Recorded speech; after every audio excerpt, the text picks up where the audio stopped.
Hello all. Welcome to Book of Travels, character creation and quick start.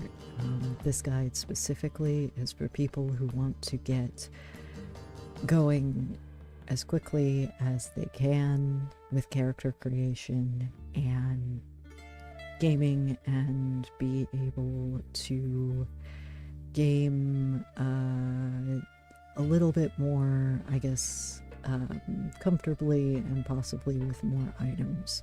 So the first thing I would like to go over is that I would say currently some of the best classes forms to start with would be ones that have access to mechanics, physicality, spirituality, and then sociality. This is only coming at the game from the perspective of someone who wants to get a bunch of items really quickly and get a bunch of fancy items very quickly, without having to look around for quests. So if you are the kind of person who wants to do that, and I do suggest that because this is the game to take your time with and go through. I just felt like this video would be good to put together for people who wanted a more standard RPG-like experience. So, for starters, if you are a combat person and you do want combat in your game, the forms you are going to want to pick are going to be the Southern Wind forms. That is anything born in a Southern Wind. Enfolder is one of the ones. The Gleaner is another. Dimmed is Eastern, sorry. Weatherer is another common one. For mechanics, and for those who are more interested in searching around, those that allow you to increase your mechanics skill, like the Northern Wind. Each of these have a main increase. Southern Wind's main increase is physicality, and each of them have one that varies. So for Enfolder, it is physicality and mechanics. For Northern Wind, mechanics is your main ability, and you will get abilities that reflect Northern Wind qualities. Western Wind is spirituality, and Eastern Wind is usually sociality, if I remember correctly, but each form has their own specific set that changes of talents. So just because you're Southern Wind doesn't mean you will get a physicality boost. It's something to keep in mind. Honestly, I would go with the form that you think looks the best to you, and then look at what talents you can get a bonus to. For this, I am going to start with... Oh, this is always hard, because my favorites are Ribboned, Enfolder, Good Ward, and Merthyr, but we're going to try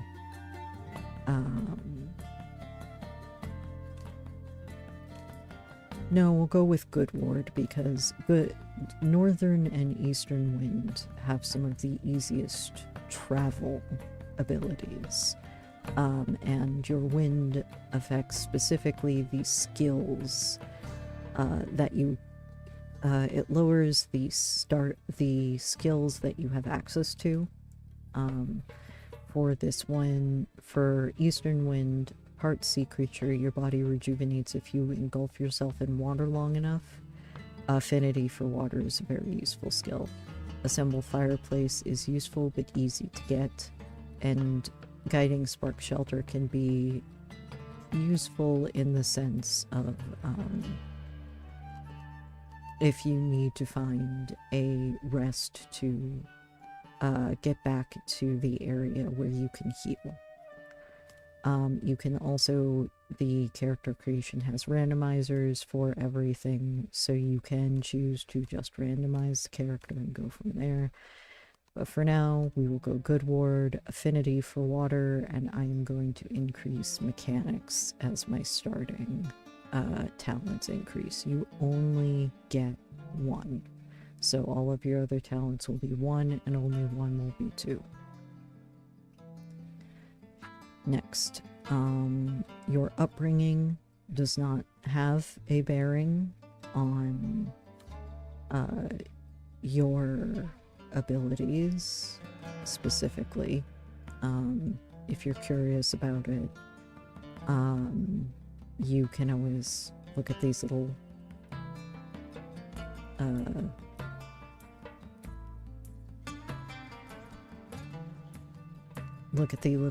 question marks.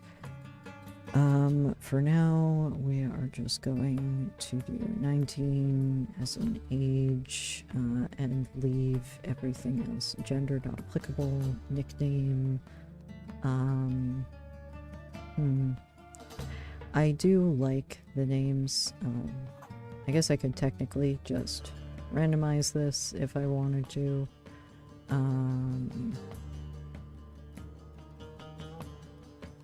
But we'll leave this at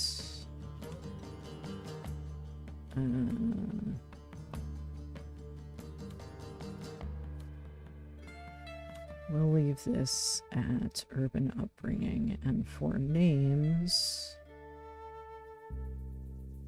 I wish they had a randomizer that would just, they used to have a randomizer that would just randomize the name.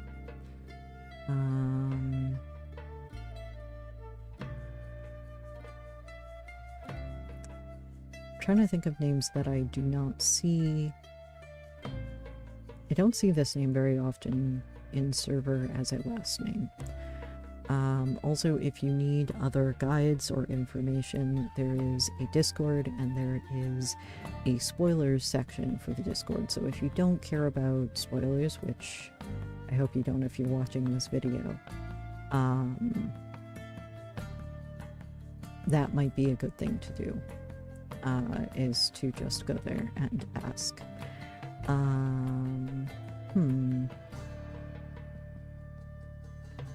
This is hard. I always spend too long in character creation trying to pick out a name.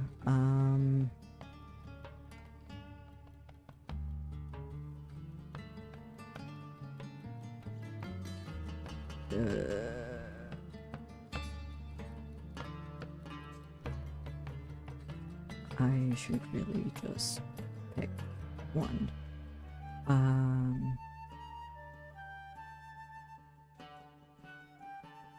Picking names is the hardest part of it.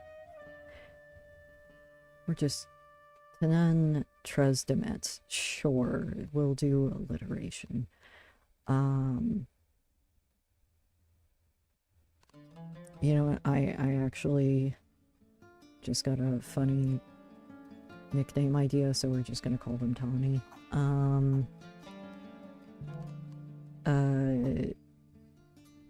Players can see your character name. There are abilities that allow you to conceal your name or give you a random name. There are also certain abilities in the Northern Wind section that allow them to see your talent's star sign, which you do not see in character creation. It is actually hidden. I've had to ask other people I play with to tell me my star sign for each of the characters I've played. But they can see your character, basic character information. We're just gonna say no for gender for amusement's sake.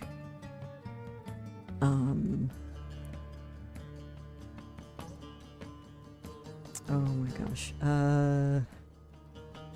Some of it is important to look at these, to look at your traits, because traits, some of them do and some of them do not have an impact on gameplay. I believe most are implemented.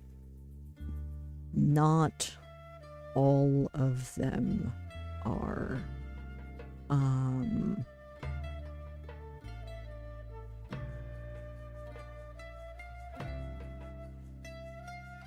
I am going to have to see about...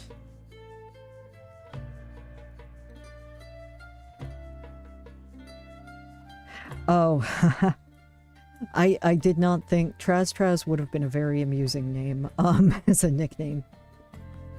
Hello for those who caught me live. Also, I apologize, this is not going to be a lore stream. I usually do lore, but for this one, I am not. I wanted to do a basic intro for anyone who's never played the game and who wants to start out and who wants to run it, I guess, more like an RPG.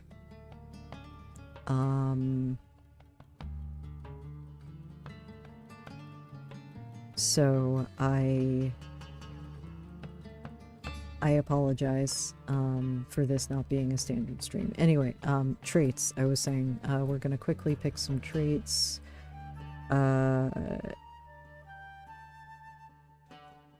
Some of the most useful ones... See, this will say gameplay effect not implemented yet, so if you do sensitive, it's not implemented. So observant, you can see collectibles that glimmer more often.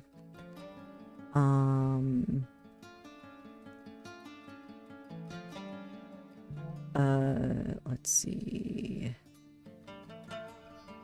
for those who do not want combat, the careful trait, if you can get it, is very useful. You and your companions run faster. When you're members of a party is also very useful. Lucky passage is fun to play, but unfortunately we don't have that. Venturesome, this is extremely useful. You lose less energy from walking. These are just, I'm specifically picking ones that have a more overall general consistent use. Forgiving, you gain knowledge when someone leaves the group. That helps you level up faster, so that is also a good one. Bad barter, I would not pick, as haggling is difficult. Bad backpacker, stacks of belongings can hold fewer. I would not pick that one. Even though it says gameplay not implemented yet. If you do not mind what you think the negative drawback for the traits are, picking one that has a gameplay not implemented yet is fair.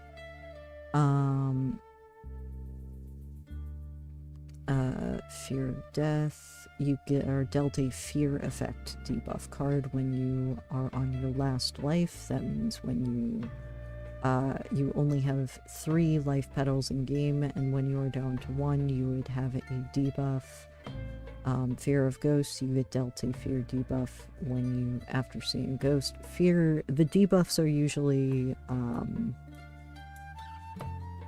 they usually decrease your energy, or they decrease something else that affects your ability to travel. I want to play at night, so I would not pick Fear of the Dark. Self-sacrificing, let's see, sleepy. Self-sacrificing is a useful one if you don't plan to ignore, if you don't plan on playing, or to use if you don't plan on playing in a party of people very much. And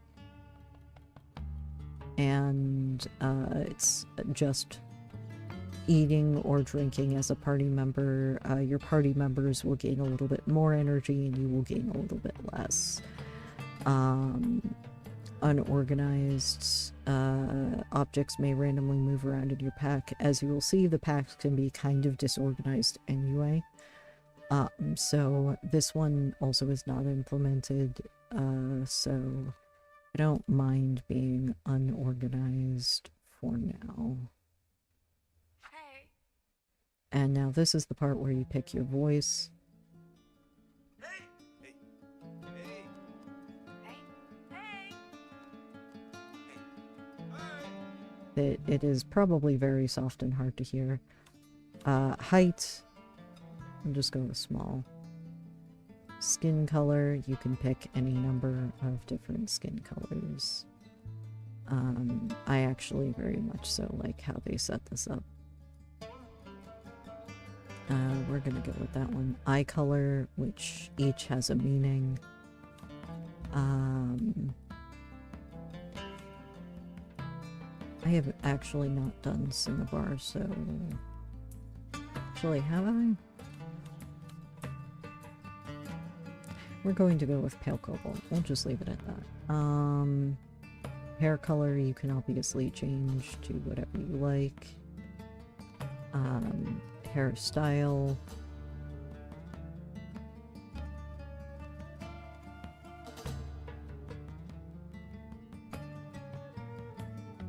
I actually rather like these. I think they're amusing.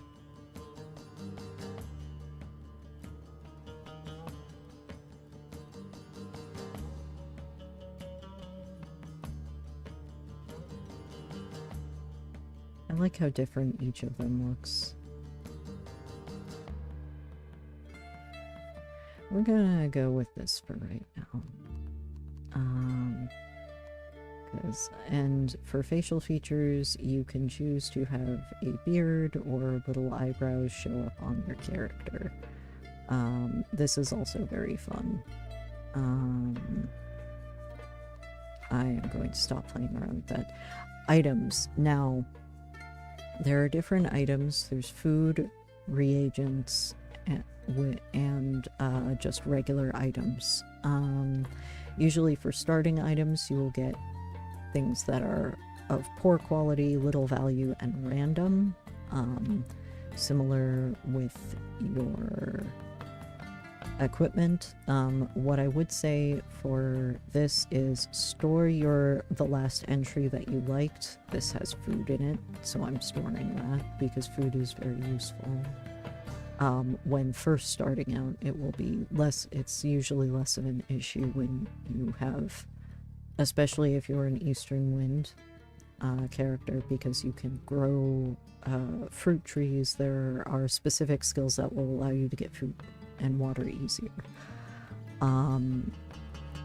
However, starting out, what I would generally suggest is you find a backpack that either has a large pocket volume or a large pack volume in general. If you are starting out at night, starting out with a lantern is also a good idea, and starting out with at least one piece of food. I generally do not use the offhand carry items that have pockets because they usually only have a small pocket volume.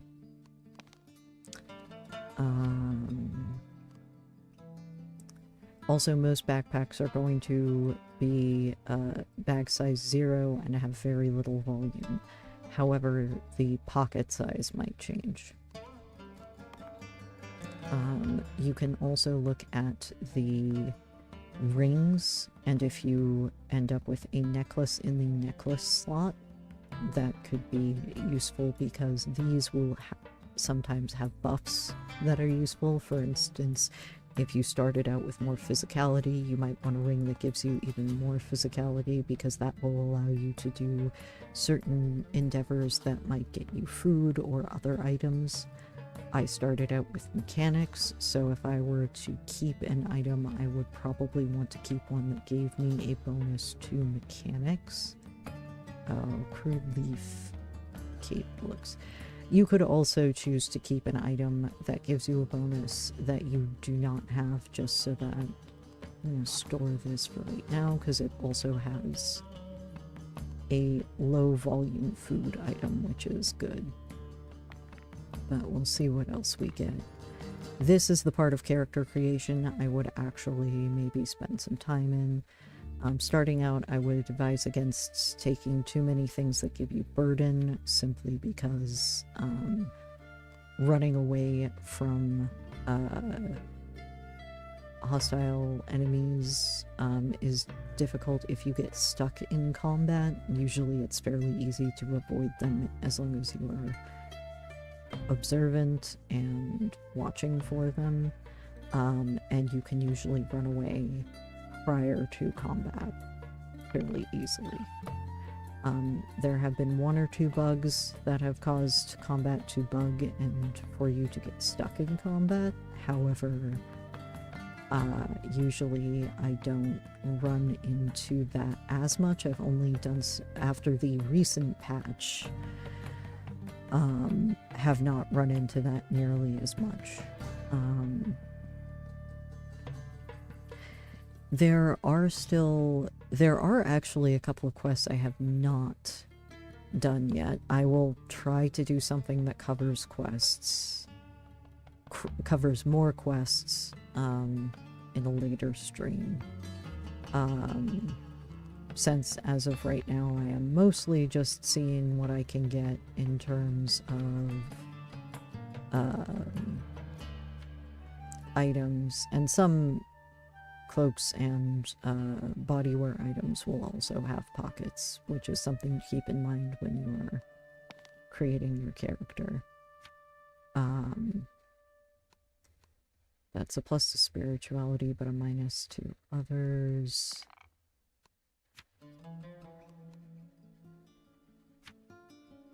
This would be good because, for instance, this has only a bonus to spirituality and not any of the negatives that we've seen on previous items.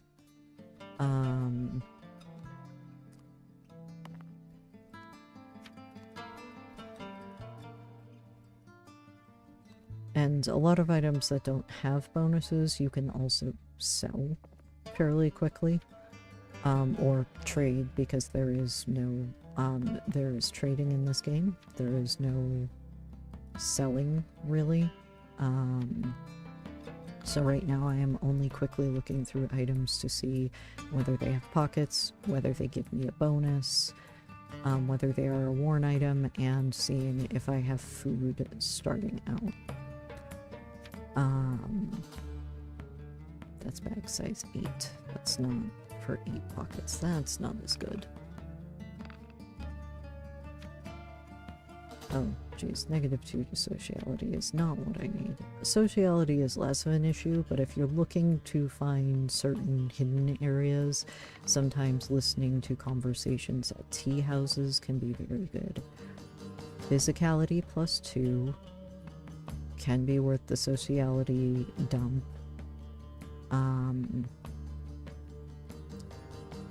I would generally try for mechanics, but I don't know that there are a lot of mechanics items that you can get. And again, piece of bread in the belongings is always good. I don't really want anything that has a negative to mechanics. 12 seems to be the highest volume you can get starting out. I've not seen a pack that is more than bag size 0 with volume over 12. And of course, if you're just going by roleplay, this portion does not matter nearly as much. Lantern, useful, especially if you're starting at night.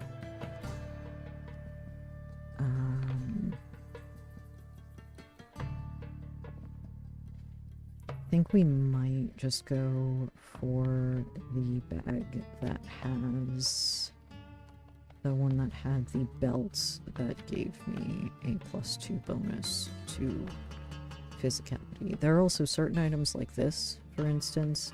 Rarely you will find this.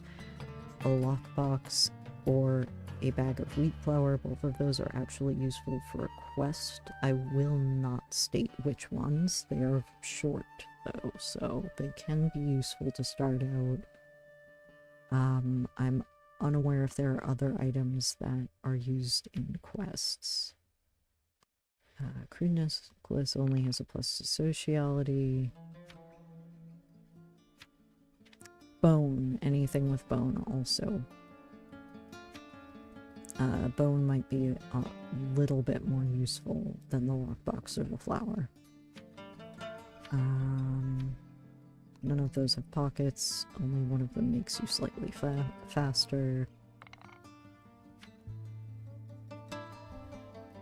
Nope, that is too many negatives and the only bonuses to sociality.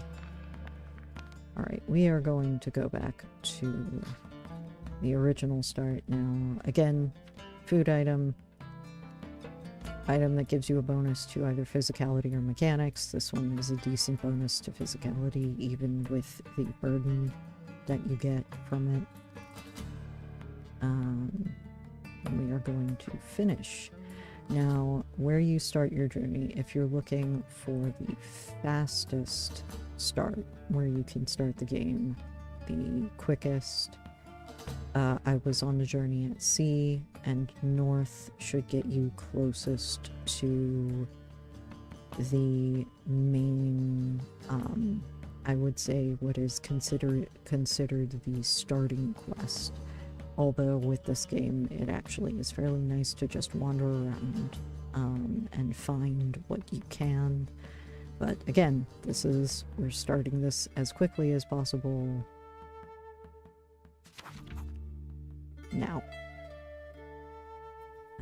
And we're going to enter world.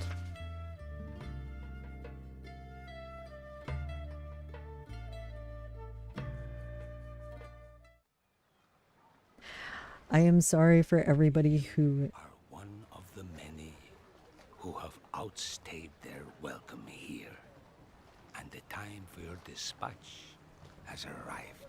Move along.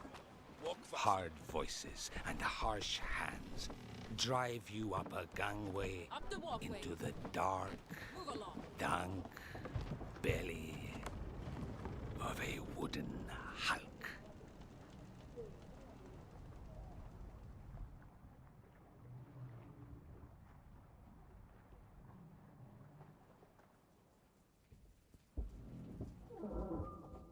The floor heaves, the roof creaks, and icy drops of water stab at you from cracks in the hull. Only the closeness of your fellow travelers saves you from the worst of the cold. The ashen sky and the rolling waves are impossible to tell apart. Food and sleep are rare and brief. Days pass without shape or number. Some journeys we choose. Others are chosen for us.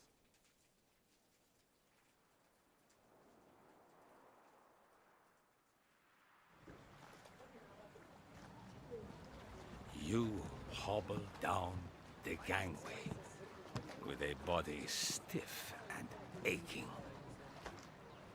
The air is warm and rich with spice, and you're greeted with kind gestures, for strangers here are welcome.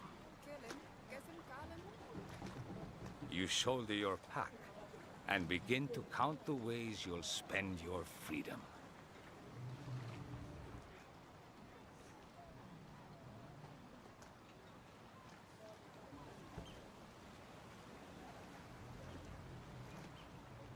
Alright, actually,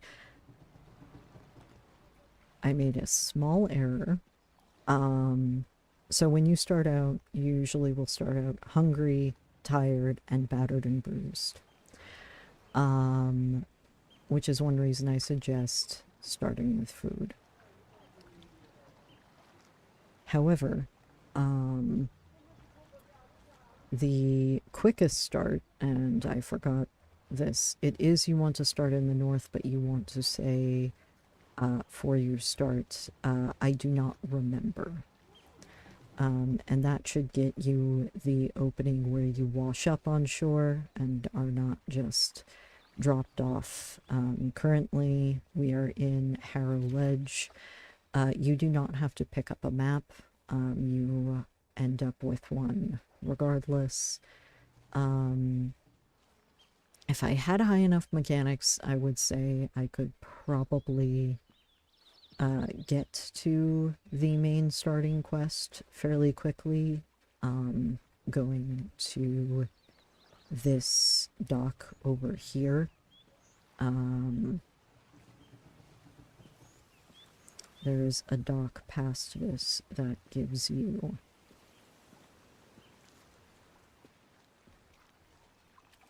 that has a boat which has an endeavor that is a mechanics endeavor.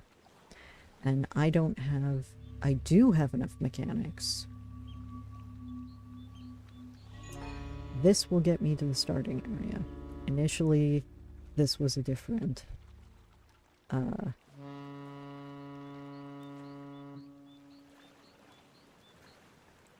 Initially, this was a different thing.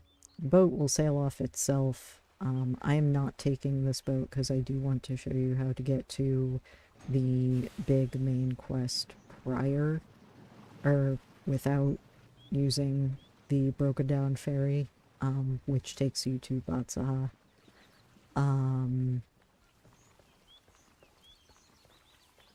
But yes, I started out with 2 mechanics. I have -1 physicality due to one of my items, and then I have -1 sociality, and then I have +3 physicality because of one of my starting items. I am running a little bit lower on energy. Also, you always only start with 2 life petals. So I am going to eat some food. Certain areas where you start have less food. This area, if you had seen mushrooms on the ground, it was pretty easy to find food.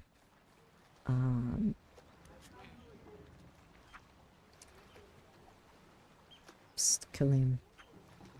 We're picking up some goods from here, and I'm the poor sod in charge of loading everything onto the ship. It's all supposed to go to New Foundry, but if you were to trade for some goods yourself, it would save me a lot of work. It's all going to be traded anyway. What's the difference between some New Foundry marketplace other than me breaking my back with all these crates? This is nice because it gives you a good introduction to basic trading. Ooh, I highly doubt that I can afford this. I'm keeping the tuft of animal hair if I can, and the whispering orchid. I doubt I will be able to afford that. Maybe I can? Just can't. There should be one other NPC. Shh, keep your voice down. Yes, sympathetic boat hand. I don't want my shipmate over there noticing we're talking. I grew up not far from here. As soon as you may, you should head west. When the woods begin to clear, turn to the south. Keep going until you reach the fishing village of Myrrh. Speak to the steward of the tea house. I know she has a soft spot for tragic life stories. She will take your plight to heart and give you a free meal at least. Wind's blessing on your path, friend.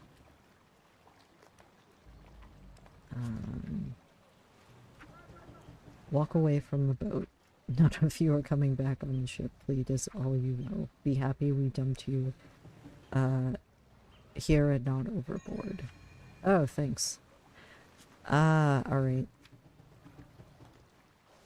This is one of the reasons why it's good to start with pockets, because you can start with items. You can carry slightly extra items than if you are were to start without a backpack, and you can also always trade your backpack later. It's good to talk with everyone before you leave. We can't stand out here for the rest of our lives. Because in some circumstances, when you start the game, you will be given items, and in other circumstances, worms are always useful. In other circumstances, you can trade for items, like with the trader over there that we spoke to. The easiest items to pick up starting out are not actually going to be food items, but things like reagents, which are crocus roots. There are other items that will show up. Now we're going to the Brim of Arabat, outside of the ferry. That's why I started with mechanics as my higher stat, outside of taking an item. This is the quickest way to get to Batsaha, which is the starting quest area. Quick note about backpacks. This will sort your backpack by equipment, food, miscellaneous, which includes items and reagents, just plain reagents, and favorites. Now, in order to favorite an item, you click on the item and you put that little plus right there. I'm not sure why it had it favorited, maybe because it was one of the first items I had picked up in game. But if you do not want the item to appear when you sell things, favoriting the item is a good way to do that. There is another way through here, but I'm going to try to get us to the opening quest as soon as I can. Oh, this is good. Items are also useful in the sense that if you pick up an item, first off, even if it is not... This one has pockets, so we're going to equip that, because that way we can have even if it is only a small amount of pockets. I am not reading the items, only because we're trying to get into town. Oh, the fastest way to get rid of the tired condition is to rest. And that is worth doing specifically because it will allow you to run faster. Now, items with lower volume and higher price are usually better to pick up. It's one of the reasons why reagents, such as acorns and other plants, are better to pick up, because of their extremely low volume and their decent trade value. If you can carry no other items, reagents are the best ones to carry.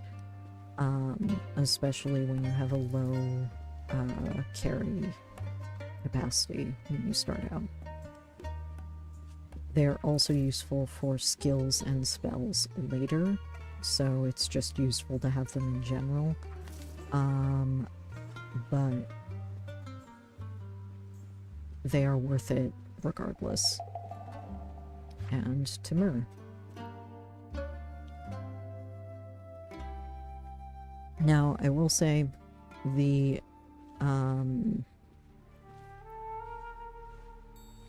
there will be a bunch of NPCs that can appear if you are not one to go chasing quests right away. The first thing I would do is see if you can trade for a fishing rod. It is one of the fastest and most useful items in game outside of a larger bag. I do not think... I definitely don't have enough for the good fishing rod, but it...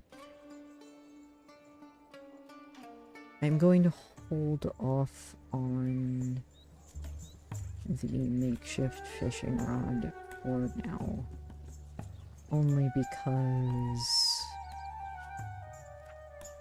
a larger... Oh! This is a known bug being worked on. The UI can occasionally disappear if you click on a trader and click the trade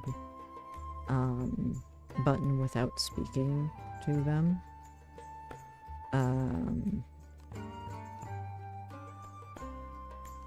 That's right, you are not the bag merchant.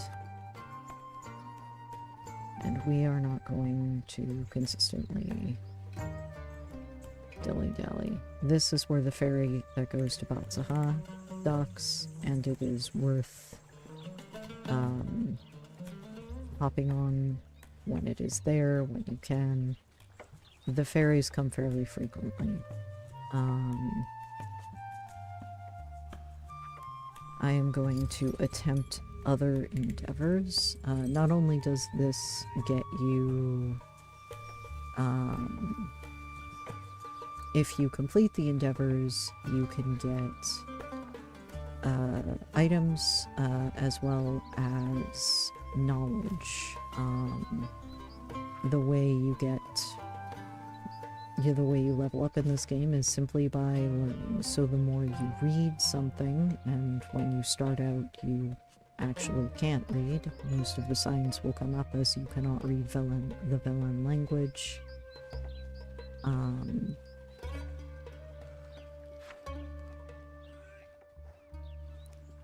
You are going to want to, if you're looking to keep all of your quests open,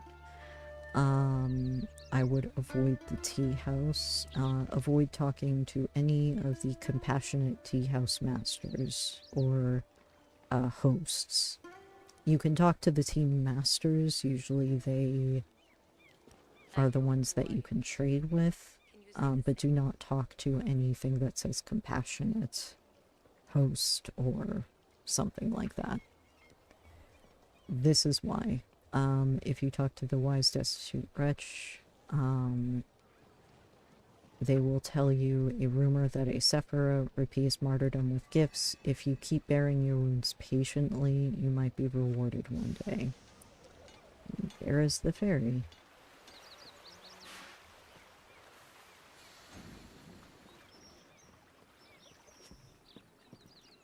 The reason that instead of getting items, or running around to get items, instead of... Now, affinity for water is the skill I started with. Everybody starts with a specific skill. They can also be found,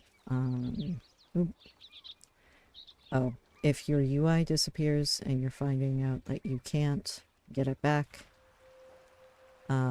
hitting escape and then C for character sheet, and then closing out of the character sheet will usually bring it back. This is usually where your skills will pop up, and this is where your emotes are for communication.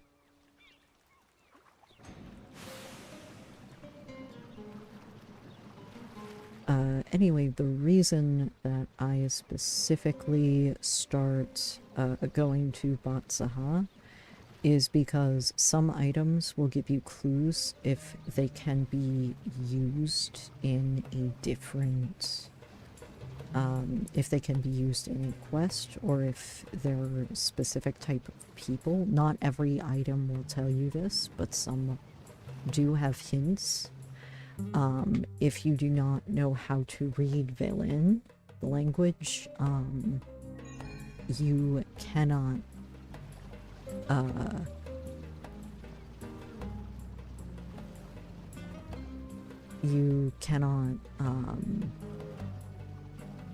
look at the knots and some of the item descriptions. The knots themselves that you can't read can give you information about NPCs and can give you other hints in game. Also, other reason I'm going to Batsaha to do the starting quest is because it gets you a decent amount of knowledge up front, and it will also allow you to heal the 1 life petal you are missing when you start the game. I'm going to run down here because those guys that are usually in the blue robes are bandits, and can be an absolute pain to deal with when you are first starting out. If they go to attack you, a small red circle will appear around them. Run out of it in order to avoid the confrontation. I do not have a sword, yet, so I cannot actually do combat, and if you can't do combat, it will count as an automatic loss, and you will usually lose a life petal in the process. Now, since this is a quick video and not a lore video, this temple guardian right here, if you do the spirituality endeavor that they have, those little bubbles with blue are endeavors, you can heal the life petal. Now, that only happens once in a while. Once you've done it once, you cannot do it again for a certain period of time. So it is worth doing it when you first start the game, but then waiting or keeping in mind that you can't necessarily do it immediately from what I understand. Actually, we're just going to test that. His dialogue should not change. Yes, so the endeavor does not appear anymore.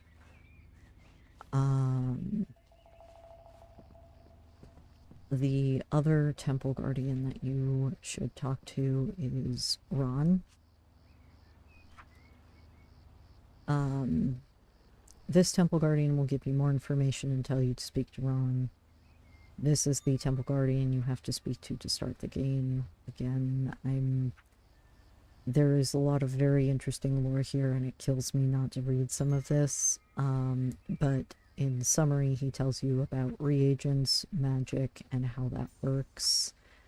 And about the Deeplander, that will teach you more about spells, and they will give you the Temple Keeper's Blossom. This is a really quick introduction to how you get items from NPCs if they are willing to trade you something. And the other thing I am going to do is I am quickly going to unmemorize Affinity for Water. As I am level 1, I only have 1 knowledge point right now. So if I go into my skill book, I can see knowledge points at the bottom.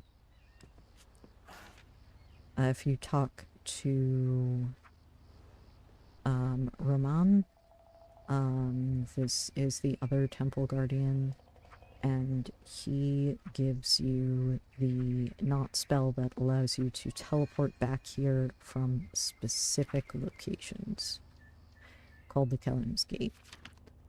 I usually equip that. I also have the Traveler's Portal, but that is not something that everybody who plays the game is going to start with. as I am pretty sure that was a backer only exclusive. And as such isn't something you're going to be able to get if you didn't back the game. It is useful. It teleports you to an area in the north of the map. And portal spells are rare. And very much so worth trading for if you can get them. The other spell, and the other reason I started out as a good ward under the Eastern Wind of this specific form, is because they also can get the... they pay less for skills like Affinity for Water, which is useful for regenerating energy if you do not have food. Right now I'm heading to the Deeplander. But they also get it also costs you less knowledge points to learn the port spells, particularly a skill called Port of the Deer, which allows you to run very quickly across the map,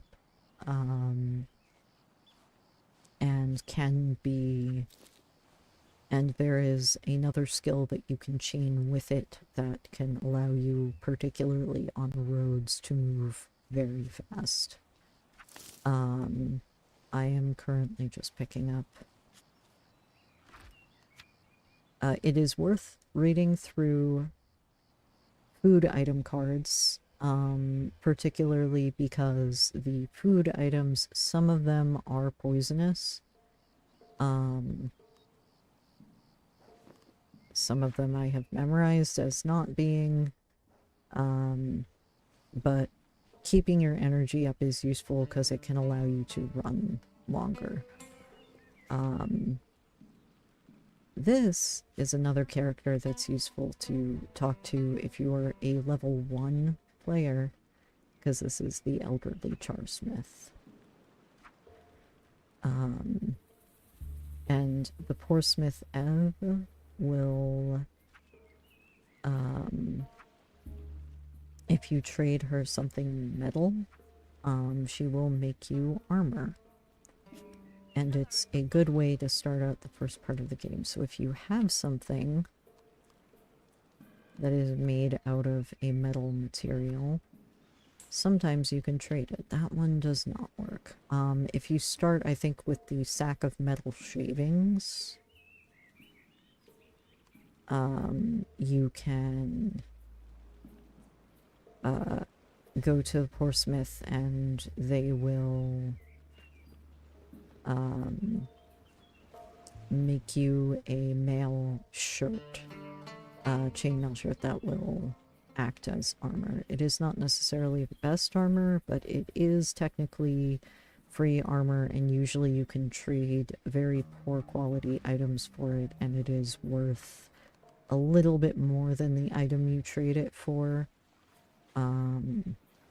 So it's worth having. This is where you find the Deeplander. They are not always in the cave. A lot of times during the day they will be wandering around. They will only talk to you if you have the Temple Keeper's Blossom. And they will tell you about reagents and also where to go to learn Villain. And they will also give you the Keen Eye spell for free. Now, if you are Eastern Wind, this is another one that allows you to see collectibles easier. So it is worth having equipped because it also costs you, sorry, no knowledge points. Skills that cost you no knowledge points are usually, there are some of them, but usually they are dependent on which wind you start as. So skills for combat, that start with no knowledge points, and you have to be careful around the woods because occasionally there are people that will try to rob you. And I really hate it when they do this on Batsama. But I am going to run away as quickly as I possibly can. And this is the ferry that I sent over here. It's useful because it will actually help me get back to Harrow Ledge, which, if you can increase your mechanics, has some rather useful items. Now that's a wet sack of shells. Those do not have... This has a decent value for the weight. This I can take and at least put in my offhand to carry more items. It is worth filling up your equipment slots even if you do not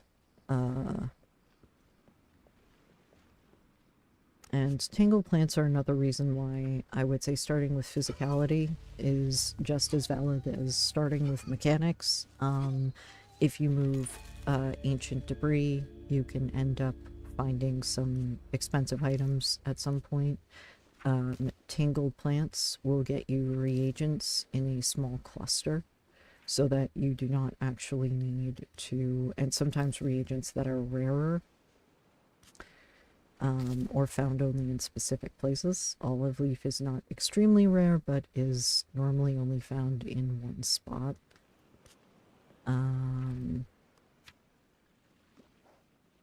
Knots are also usually very lightweight, but not always worth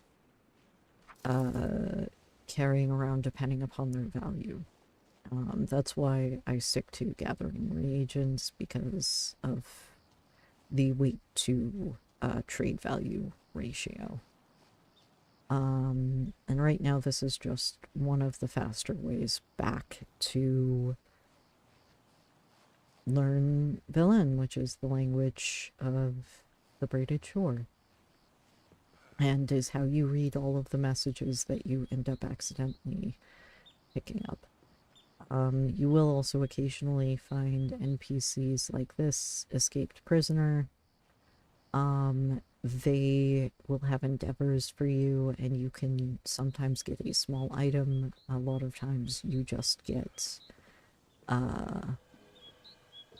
knowledge out of the encounter, but it is also a good way to increase your level a little bit faster. When you first start out, it can be worth investigating most things. I have leveled up once or twice in this outhouse on accident, because when you when you enter a new area you haven't been to in a while,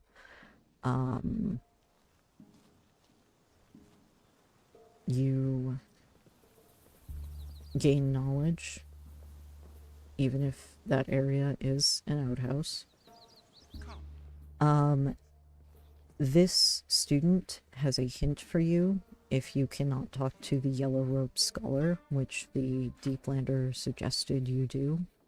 But the fastest way to do it is you sit and wait, and then you can talk to the Knot Scribe. And again, I am going to go through this. There's lore here, so it's killing me to do this, but it gives you a quick lesson into what is technically the conjugations of the Valen language. I have yet to figure out if there is an actual language the devs built. But after you talk with the Knot Scribe, they will give you the instruction booklet, Velen Tongue, which you can take. And I just leveled up to level 2. And in order to learn, you actually, in order to learn spells and skills, you actually have to go to your backpack and click Learn. And then the skill book will be added to your inventory, and you can click on it to learn to read the language. And now when you look at knots, you will see the actual words that go with them. Items are a bit different. You will simply get a, items you usually just get a description for, but if something is a knot, it will not give you a description, if you don't know how to speak Valen. Let me see. It is getting on to be dusk.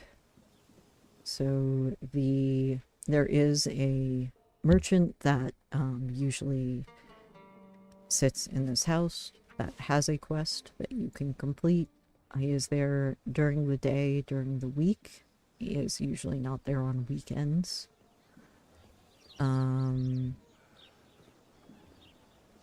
Another good place to go if you haven't, if you've picked up items,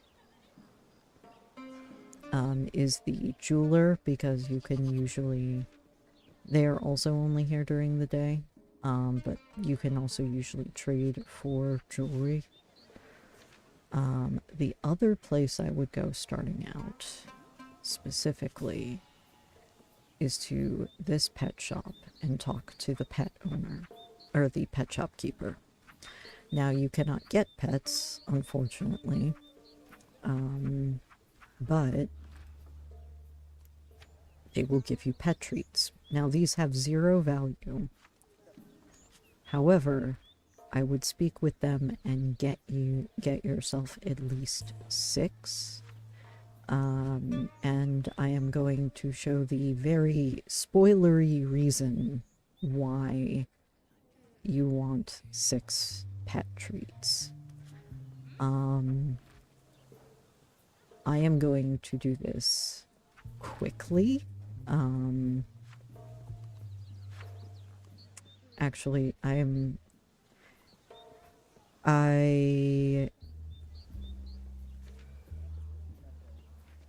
the best way to do this is to get a sword and to learn how to sword fight.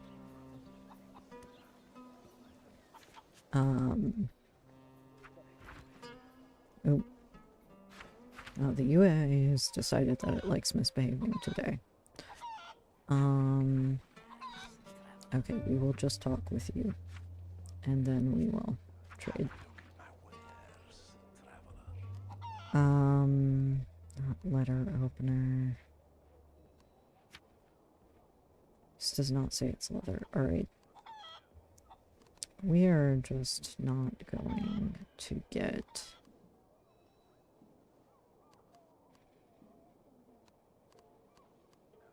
Alright, you do not have... The Thrifty Shopkeeper, if you start on Batsaha, which there is a opening that starts you on Batsaha, is possibly one of the best people to go to consolidate wealth early on.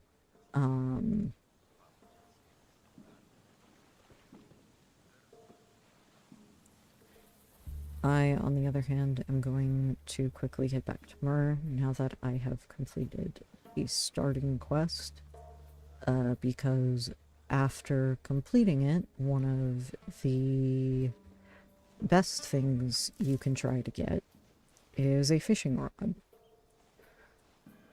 and the fishing skill, both of which you can find in Mur. Although, if I remember correctly... No, if I remember correctly, if you can find someone who is fishing, not the struggling fisher, they have an endeavor you can do.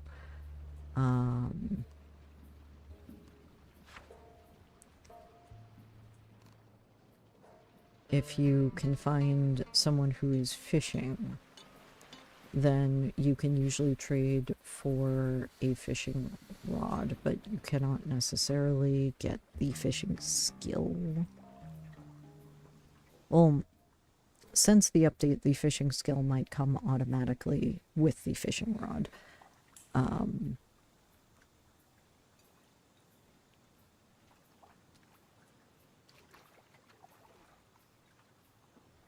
And after we get the fishing rod, there are a few things you can do. One, obviously, is fish. You will probably be pulling up trash for a bit. You need to have worms in order to fish. If you don't, you will consistently pull up trash. But one of the things I would suggest is try to find spots where the fish are jumping out of the water near a settlement. Because if you fish near a settlement, you can usually very quickly take either your trash or fish that you get and trade them for higher value items.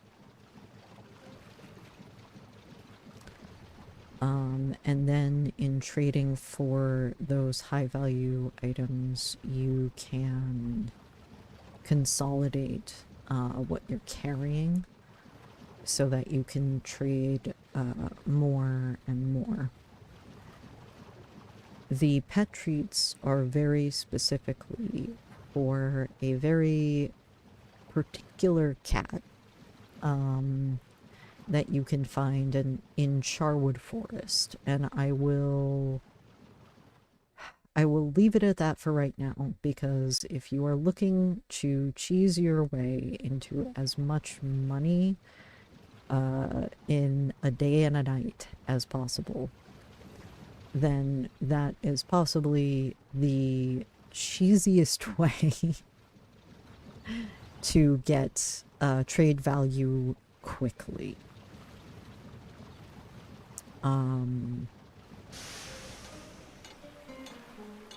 And like I said, normally I will go over it later. I will show you where you can find this NPC.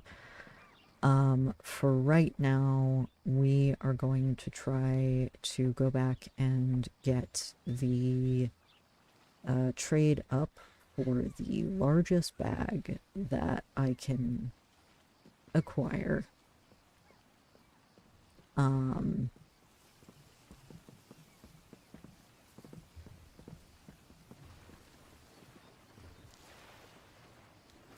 And then we are going to go and pick up some items so that we can trade for the fishing rod, which is usually about 400 to 500 worth of trade value. This is bags and barrels. If you can't read villain, that won't show up. It will just say you can't read villain. The bag shopkeeper. Everyone is very friendly in the Braided Shore. It's very nice. Sturdy hemp rope I am going to buy. The main reason being there is a particular item you can get early on.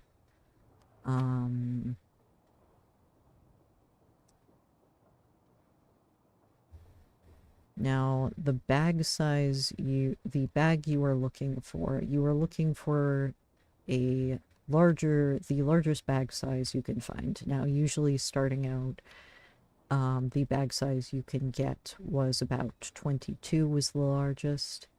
In this one, the best bag you want is the foreign fur roll. Bag size 100. As you can see from the rest of these, the bag size is 50. I would normally, or the bag the bag size is 50.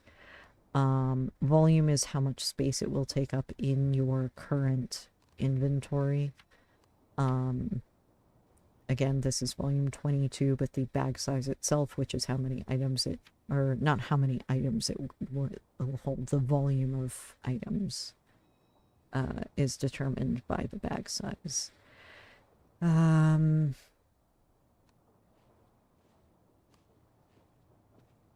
the larger the volume, the better.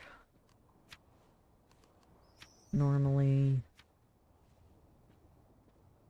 But it's difficult because we do not have a lot of trade value. And it's also better to find a bag that does not give you any negatives and does not have a lot of burden.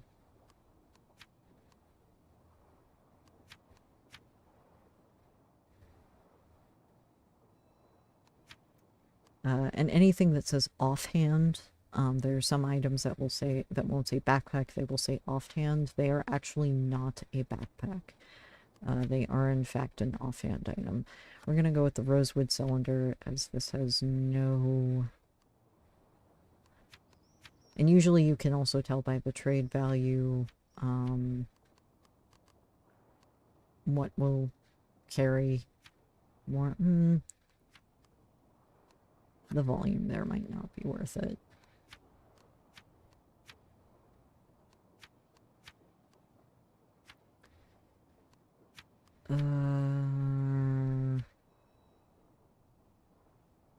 Let's see if we can get both of these. That would be good if we can.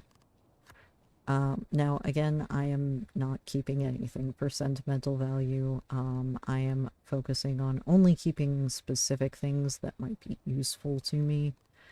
And yes, you can trade away the Temple Keeper's Blossom. I don't think I traded away my first Temple Keeper's Blossom. The next thing to do is maybe trade off the most common reagents you can find.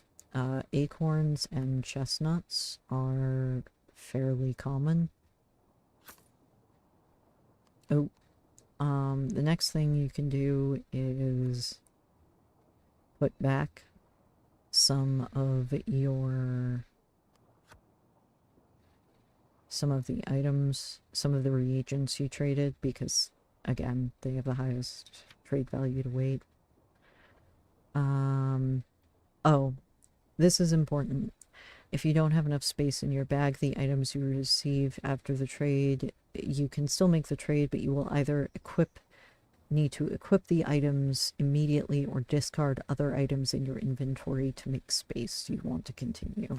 Yes, I want to continue because I am equipping the bag immediately, which, as you can see, immediately increased my bag size per volume. So now the volume I have is 10. I'm marking this as favorite, as I do not want to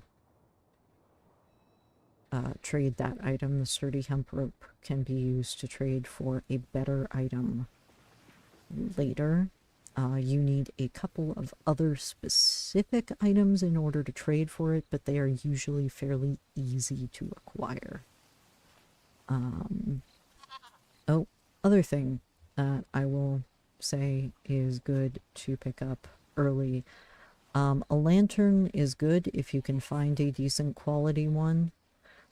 There are these little stands that once it hits nighttime, you can usually grab a torch from there. Looks like we haven't we must still be in dusk. If you have any extra items and you honestly don't know what to do with them, praying at a Sephra shrine can get you a blessing as well for the items that you give up. I don't believe Sephra shrines give you a curse anymore. You can also pray at a haunted headstone without giving up items, but if you do, there is a chance you will get a curse, not a blessing. And blessings and curses usually, unless they are special, only last for a specific amount of time. There are a couple of blessings and curses that are special and usually end up as a result of an NPC interaction. But right now, we are just going to focus on getting items, getting the best bag to weight ratio we can find. And as you can see, acorns and chestnuts are fairly common fairly common reagents you can pick up. So trading them is usually not something I worry about. And back here, this chest is not always here, but if you come to the burnings, Oh, here we go. We'll pull up the map and go to this location north of the entrance from Myrrh. You can sometimes find a chest that usually, oh, this one also has an instruction manual, has some very expensive items in there. Sometimes they are more expensive, sometimes they are less. In this case, this is not it's a valuable skill, but not extremely valuable. I'm just going to learn it. And then it ends up in my skill book. I'm not learning any other skills outside of the 0 ability skills for right now. But I did pick up a strange orchid lump, rare soap, and a lock with a new design. Again, you usually want to look to the volume to trade value to try to get the best volume to trade value you can. Sometimes you can find something very, very expensive over there. Worms are always useful. Because if you do, there we go. Crocuses are also extremely common.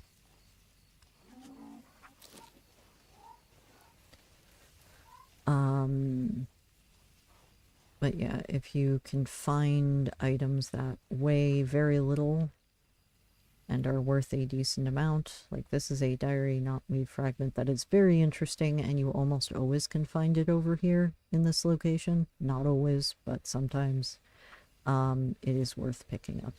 These bits of ancient ferrite grain also only spawn in a few specific locations, so they are not easy to find and are worth grabbing when you come up here. Even if you don't have very many, even if you end up with a skill book that doesn't really use them. These 2 items, if I'm remembering correctly, are actually not really worth picking up. Oh, nope. Mechanics +1 pendant. It is worth it to check all of the glowy things on the ground, and this is why. Because mechanics +1 is very useful to me. Now I have 3 mechanics and 3 physicality. Having 4 in your mechanics score is what you want to shoot for. And preferably having 4 in your mechanics score without any negatives to your physicality. Again, if you are looking to level up quickly. Silver veins. Also extremely important to check this area. This is the underbelly. There is no map for it. You cannot really... Actually, I'm going to see if I can, because I will probably...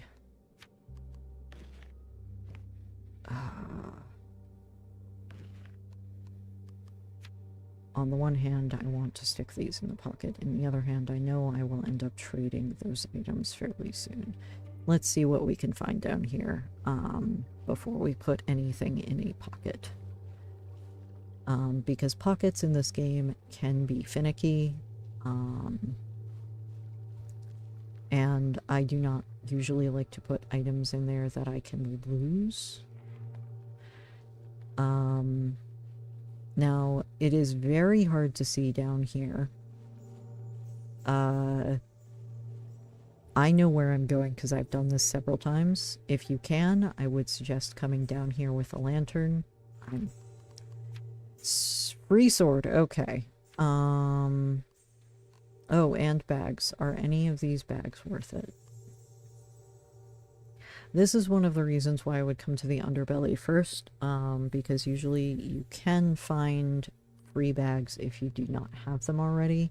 The backpack I have has a higher volume, so it is not actually worth me picking those up. If you're planning on combat, you can usually find swords down here.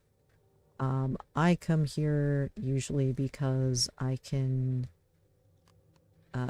pick up other items that will allow me to outfit my character faster. I'm not going to equip the sword just yet. I'm probably not going to do it on this character. There is a quest. Now, this is one of the places you can find a chest. It is not always in this location. It's under this little archway. And there is another location you can usually find a chest that is in between these rocks, but it is not there right now. The chests, unlike a lot of the other items, the larger chests don't seem to glow. Smaller ones do. But a lot of the larger ones don't seem to, and I'm betting that's because the devs wanted to keep some things hidden.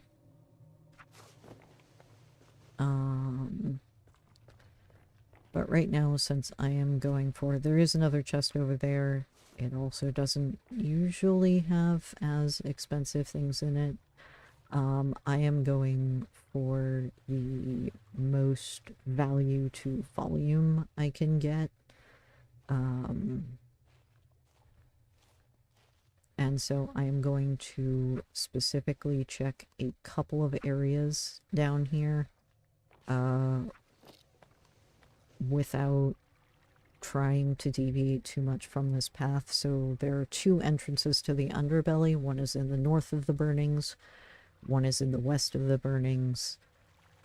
If you run past the entrances, you will know them because when you stand in the little entryway looking thing, some of them are not entrances, but if you stand in the ones that are, you will see the little door with an arrow symbol pop up, and it will give you that kind of clicking sound. Here we go. Discs. These are usually low volume and very expensive. Porcelain ring. -2 mechanics, but it does include a plus to physicality, and rings are usually worth carrying around because they're low volume. And there we go. There's another decently valuable item right there. This is a good necklace for to have if you're just starting out combat, not necessarily if you are looking to do endeavors, as it only has a minus to spirituality. But the necklaces are pretty low weight for what they're worth, so again, it can be worth picking them up. And as you see, the bag slowly fills up as I get higher or as I put more and more things in it. Once you reach your maximum bag capacity, as that pop-up said earlier, you either have to immediately equip an item, or discard other items, and items that do not fit in your bag end up in an excess bar that shows up underneath your bag right here, and you can swap items in and out of that excess bar to discard, or you can just discard directly from the bag, which is what I do. I'm going to skip to all of the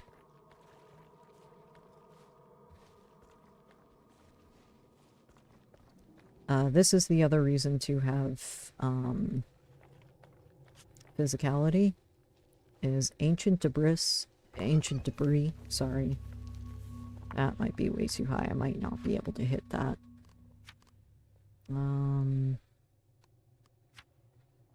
Which one of these? That gives me a bonus to physicality. Do any of these give me a drawback to physicality? That's another good thing to check, is if there are items that give you a drawback. Just making sure. Yeah, I think I could only... I don't think I can get any more physicality. Ancient debris occasionally has expensive gems or other things under it, not always. This is one of the other possible locations for a chest. Again, this volume is a little not worth it. Foreign Spearhead might be worth it. The loot peg is worth it. Usually things that have a over 100 value at 0.5 or lower are worth keeping for starting out. Ah. Here we go. And a physicality. Okay, I will take both of those, thank you. Smoke cylinder is useful. It says learning techniques will enable vanishing cloud of smoke and remaining out of sight. That is useful for running away from enemies. The mica ornate choker with the +1 to physicality won't allow me to do... It still won't allow me to do that endeavor. As even with the ring, I think that would still only bring me up to about a +5 physicality, and that needed 6. This is the main area you want to get to in the underbelly. Now, it is a little hidden. If you are looking at it from directly in front, it will just look like a wall. So you should pay attention to where your mouse will allow you to click in the underbelly, because you may end up finding an area, and there's an area up here, and then there's an area through here.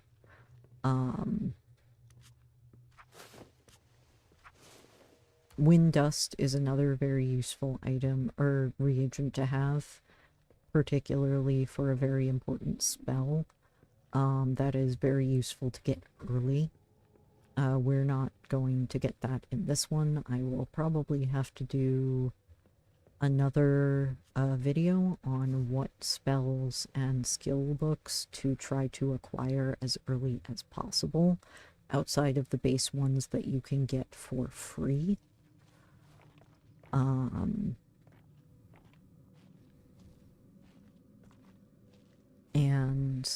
But for now I am just looking at what items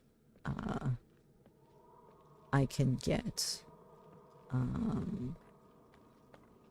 the fastest. This is the main room you want to get to in the underbelly, and this chest is one of the most important ones. It does not always have the items that... does not always have my favorite items, and it does not always have useful ones. That one's low value. Yeah, the volume is way too high on that. But it has rare reagents back behind this statue. You can usually find about 1 to 3 silk flower bushes, which are very useful for specific teleport port spells. And then this chest, which... Spirit Invitation Dog, there we go. If you want to, you can learn... you could learn that spell, but for the 0.5 carry weight and for how much it is worth, and considering as right now I am trying to go for the largest bag I can find back in Myrrh, I am not going to learn it. I'm going to specifically keep it. And right now I am actually going to switch servers.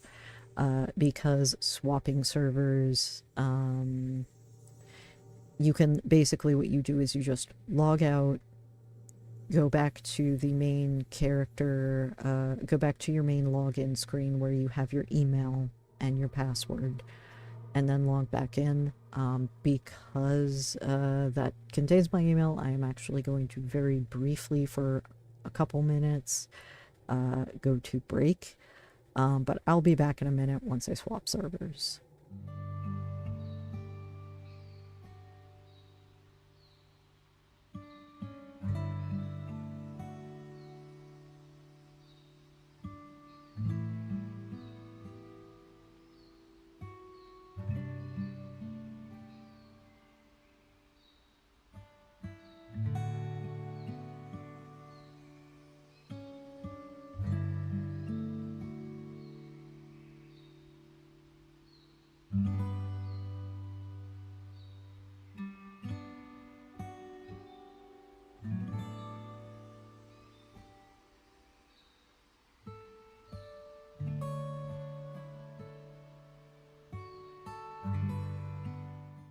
Alright, and we are back. This is the character login screen, not the your main login screen. The main login screen is reached by just logging out, and when you're brought into the game, you'll be brought to the different main login screen. So for right now, I am going to log back into this character. I am now on a different server. Usually there are 2 active servers, sometimes more. Now we have another chest in a different location. I'm gonna take the whalebone. Size 50, I think. That's a spirituality one. Bag size 50 is the same as what I have currently. Yes. Alright, so not worth it. But worth checking. And again, if you come here first, aha, this looks like we have some expensive items for low weight. Necklaces and rings are always good. This is another bag size. This is a good one. It's bag size 50 and it only has 1 burden and no drawbacks. Going to pick up the rare reagents back here. Silk flower, silk flower. And then we're going to check this treasure chest over here. Mysuko string, and since it's 5 volume, I don't know that I really want to pick that up. This main chest in the back is the one you want to check first most of the time, particularly because it can carry some of the rarest items you can find down here.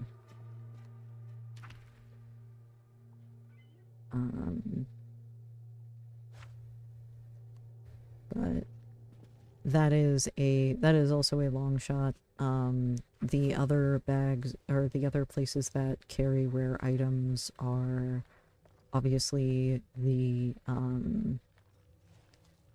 box that is usually hidden in the water. There's also usually 1 to 2 chests up here. There's that one, and there's one more large one up there. I don't find rare items in those 2 chests as much.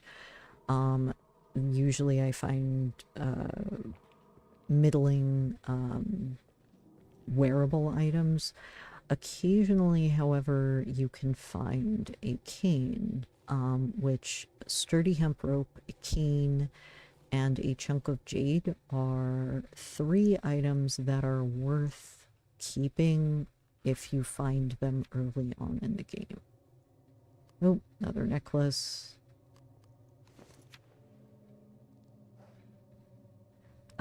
Particularly because they can all be traded to a specific individual in the town of Crossings in order to get one of the better offhand walking items, canes, in the game for the least amount of effort, because usually it is very easy to find a good quality cane, which if you look at your offhand items, the title card will usually say good. This one says poor, because I am not really, like, this says good, the sword says it is a good quality item. The sword has a very high burden. If you have a sword, you can fight without a skill for fighting, if I am remembering correctly, but you do not get the full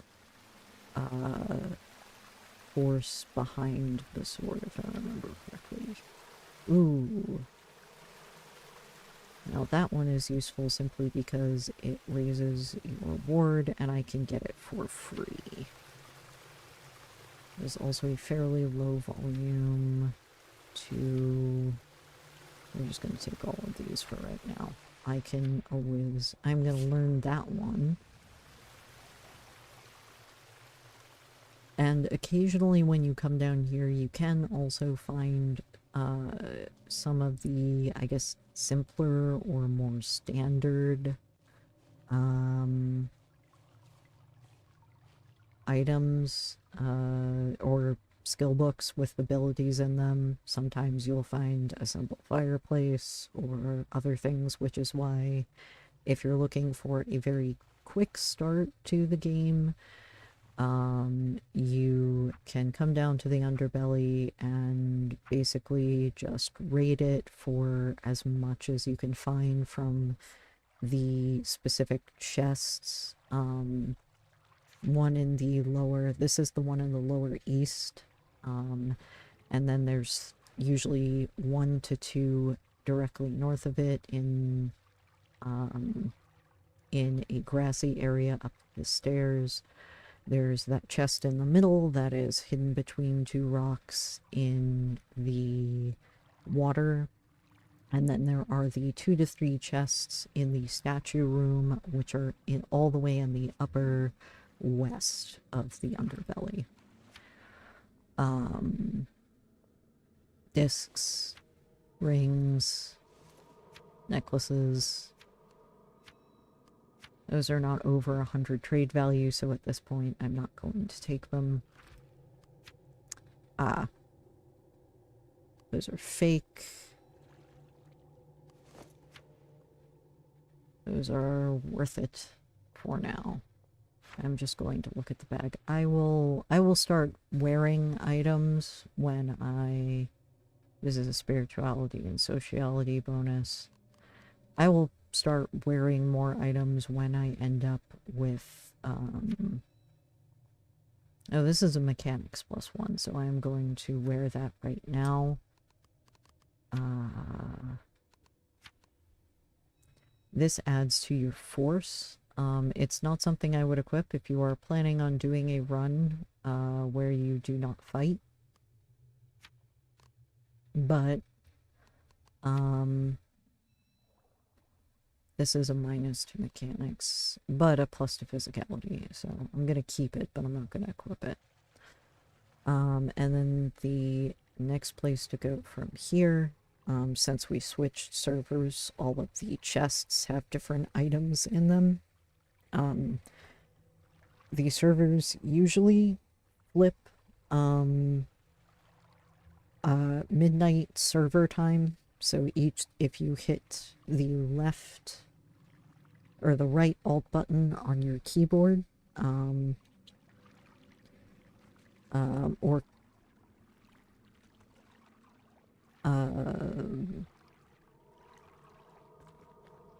if you do not have a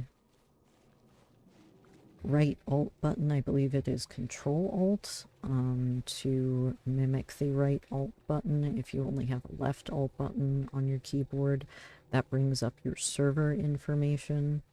I'm not doing that specifically because it also brings up other information about the machine you're on.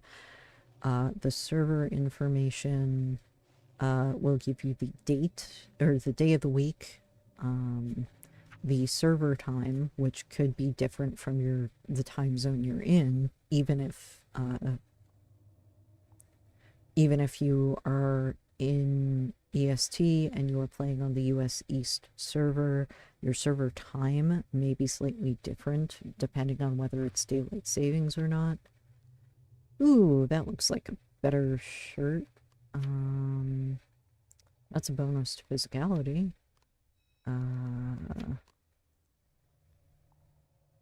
Don't really want the sandals. They're a little high weight. That offhand item doesn't have any bonuses I want. And swords are very expensive, so they're worth picking up. So, what I'm going to do is I'm going to take all of the items that I want out of the chest. Now, I would try to take all of the items that... And see, my bag is almost full now. But I can put on items.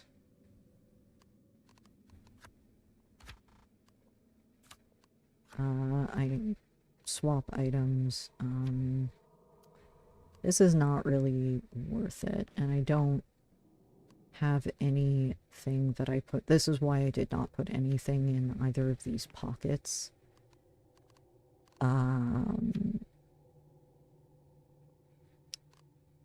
Because I need to get this sword back into... Actually, I can just equip this. I will just equip this sword, since I am not doing a... There is a achievement for something called a pacifist run. If you do that, it takes a while, and you cannot equip a sword or a weapon into your main hand. So, know that if you are planning on trying to get that achievement, there are certain achievements, including the one where you keep the battered and bruised condition, where you can get a martyr ending.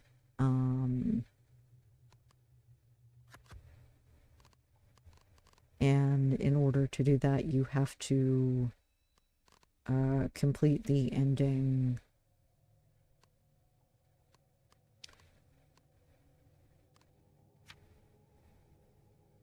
Yeah, this is not a lot, but it's more than the other rings, so I guess I'll equip that since I'm not doing that ending for this. And I'm going to go check a couple of other chests. And then we're going to head back to town and try to get... This is where the other chest you can find is. Ooh. No, not... 5 to 46 is not the best. Oh, I already have one of these rings, but I'll take it. Volume 1. Spirituality can get you some... It is nighttime now, and there are certain nighttime events where spirituality becomes more useful, because there are certain NPCs you can find where you need a very high spirituality, something like 12 or 13. So it's worth it to collect spirituality items after you have Mechanics 4. Headband of Knot Makers Union. This simple ribbon with both ends tied together in a knot that reads transcription. This is actually a joke on the earlier part of the game where they used to have, I think, text where the NPCs would accidentally talk and say the wrong thing, so it would read transcription or custom poem in brackets. So I think this is actually a joke on that. But this is a +1 spirituality head piece that does not give you... And the spirituality bonus is worth more than the sociality bonus right now. But it's a +1 spirituality item that does not give you any negatives to your character level. So it is worth it in that case. Let's see, there's also the tiny little area up here that usually has an item in it, but it doesn't look like it does. Again, I am sorry, I am doing this in the dark because I know how to, and I also want to show you in general what it looks like when it is dark. We're going to return to the burnings for right now. Poem not found has entered chat. Hello, Anakirio. Oh guys, I forgot to say hello to everybody who is in chat because I am trying to go through this as quickly as possible.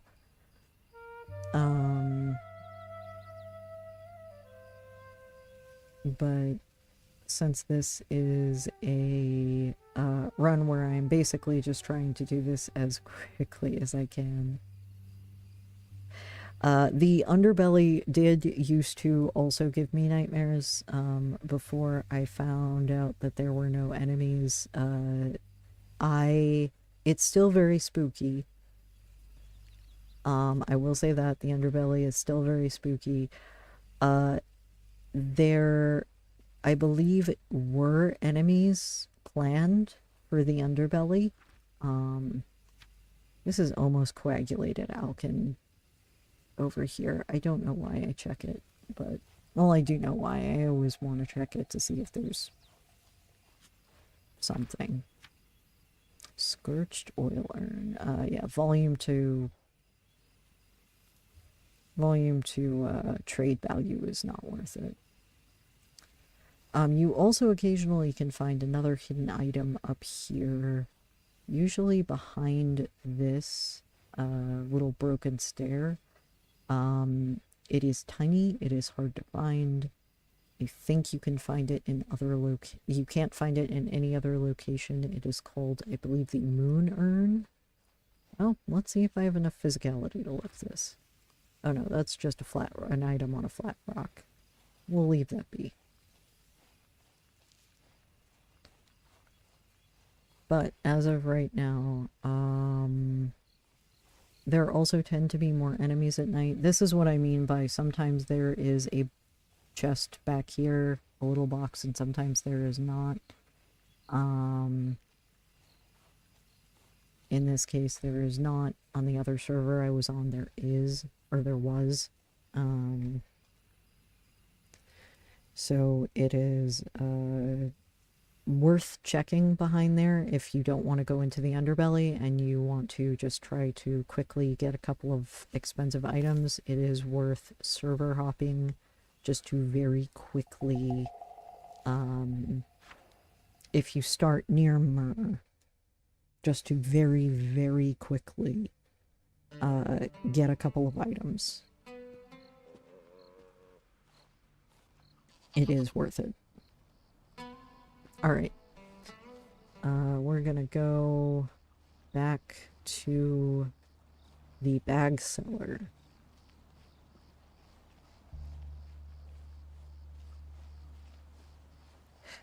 Oh, the burnings would have been the perfect horror spot for Maisu. I think there actually was a different creature planned for down there, because if you look on the Might and Delight Steam page, which is, Might and Delight doesn't generally give updates. Nope, is it? It just hit nightfall. When it is night, you get a debuff unless you have certain skills, or I believe occasionally one of the randomly generated traits allows you to ignore the extra energy drain you would normally suffer during nightfall. But yeah, the lookout appears at the entrance during nightfall.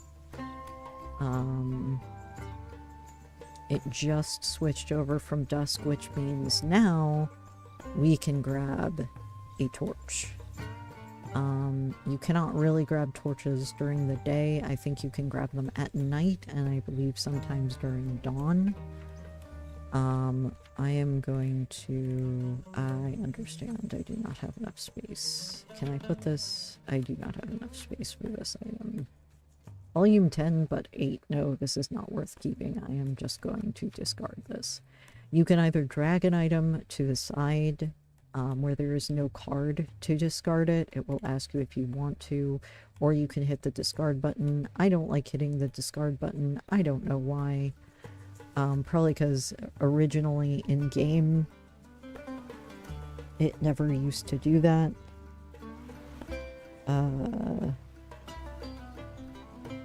And Akira says, pro tip for starting near Myrrh, speaking from experience, you have a chance of getting one shot by bandits soon after beginning if you run into them. I have found that if you run away from the bandits, as long as you are far enough away, I have not had issues with getting one shot, but that is good to know. Right now we are going for the foreign fur roll, so cross my fingers I have enough in my bag to get this.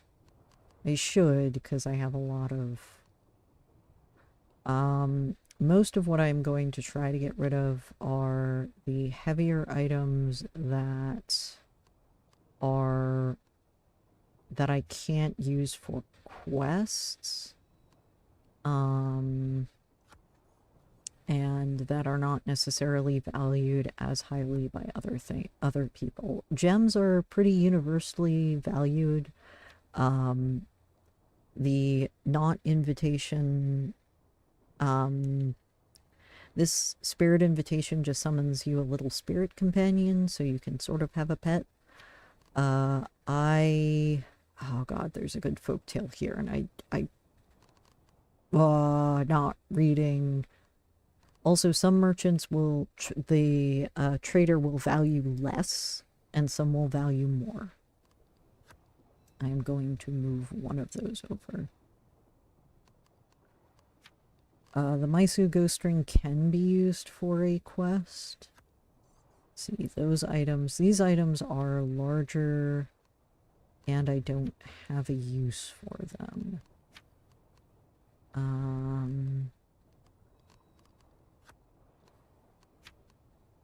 Yeah, these do not have any particular combat or other.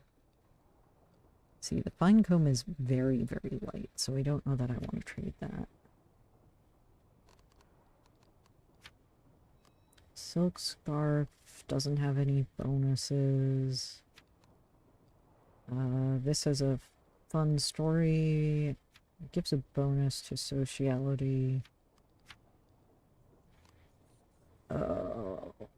Rings are very light. It is hard to... The Trader's Double Ring also has a very interesting story, but I'm going to trade it because I don't currently need it. The whalebone... Bone is another one of those things that you can sort of... that you can keep for a quest. The rewards you can get for said quest do vary. So something worth keeping in mind. Here we go. Oh, geez, that's more than... Well, I don't have a use for the Tomback either. So I guess I'm going to try to pick an item that has a decently low volume, but is also not super expensive. Probably one of the necklaces. Probably a necklace or a ring, honestly.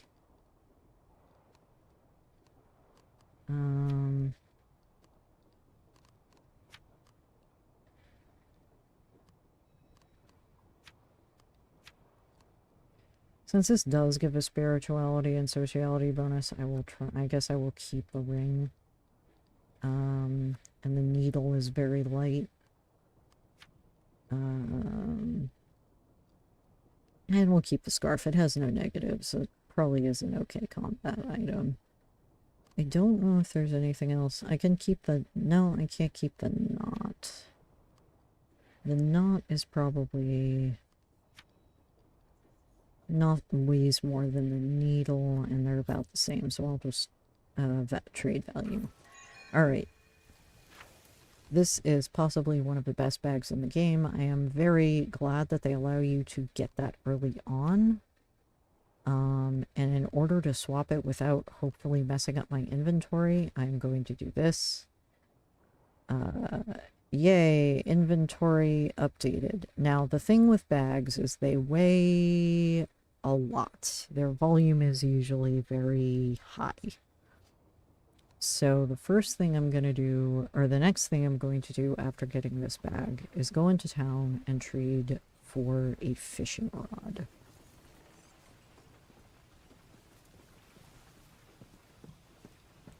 Spirit Doggo is one of my favorite. I love having the... I like playing Northern Wind because you can get the spirit companion that gives you a special... gives you a random companion, so you actually don't pick. You can get a cat, a dog, a deer, or a goat, I think. I think it's the same as the ports. Alright, we're going to the Mer Fishmonger. And we are going to trade for the fishing rod. This is the best fishing rod as far as I know that you can get without... well, without a quest. And again, we're gonna go same principle. I'm gonna go heaviest items with lower trade value first, so probably the discs, which will make me sad. So despite the fact that the rod is trade value is 472, I don't have any items that modify my trade modifier, which is a modifier you cannot see. Oh, I really want to get rid of this bag, though. I may actually see if I can do this while getting rid of this bag, because if I get rid of the bag, see how much inventory space that opens up for me. And also because the fishing rod has a 22 volume. Let's see. Loot. Spear. What else can I trade? That maybe the lock. See, even if I were to get to 22, it's not going to let me.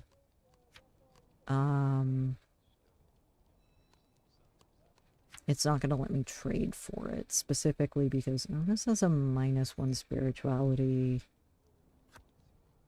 I'm gonna put that. I hate this. I can trade reagents. I don't really want to at this point in time.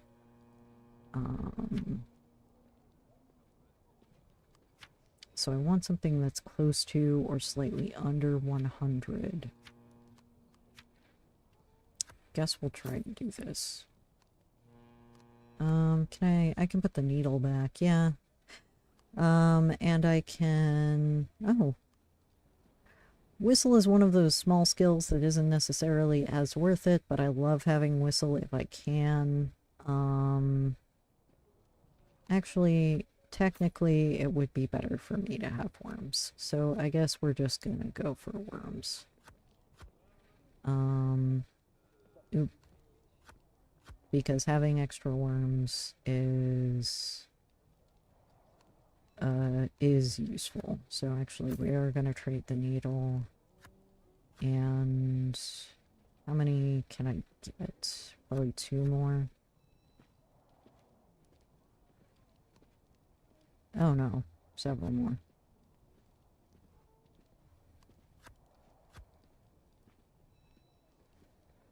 Okay. I only need 2 trade value. I don't think I have anything that's 2 trade value because I avoided picking up. Actually, the diary knot fragment, it isn't worth a lot of weight, but I probably could get... I probably could get all of those. No, not all of them. Almost all of them.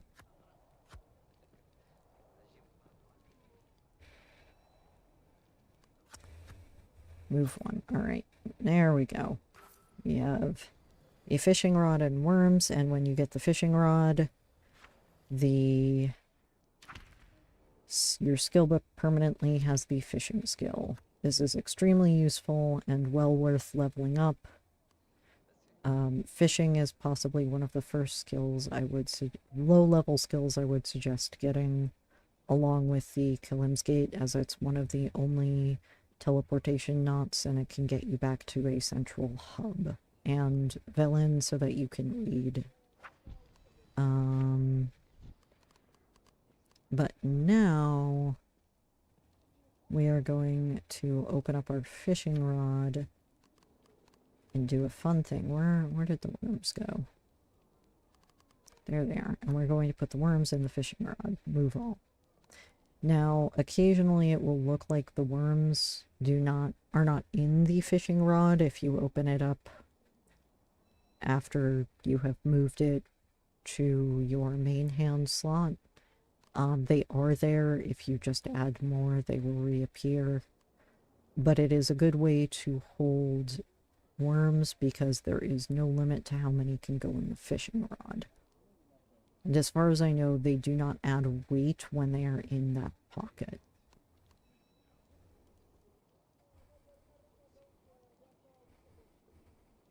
Thank you. Yeah, I gotta go fast. I got off the boat in the north of Mur. I picked up some reagents, went to Batsaha, did the intro quest, as well as picked up some other items. I am keeping specific items so that I can trade for them in the future, or so that I can trade them in the future. Actually, one of those items being, I want to see if I can get a decent quality cane. Hello, shopkeeper. Oh, and also when you start out, for those who don't know this, because you start out battered and bruised, there are certain NPCs that will give you dialogue concerned about your well-being because they are nice. And they will point you to the tea house. If you want to do one of these special, specific... Ooh. That is a better sword than I have. Unfortunately, it gives me a -1 to physicality, but it is better than what I have, I think. Technically worth less, but it has better fighting stats. I will be somewhat confused by that.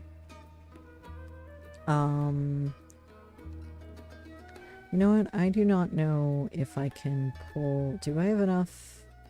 Okay, I can pull the sword. So we are going to trade in the sword that I have for this sword. And she values it more than the sword that... Okay. A chunk of jade, which is useful for the...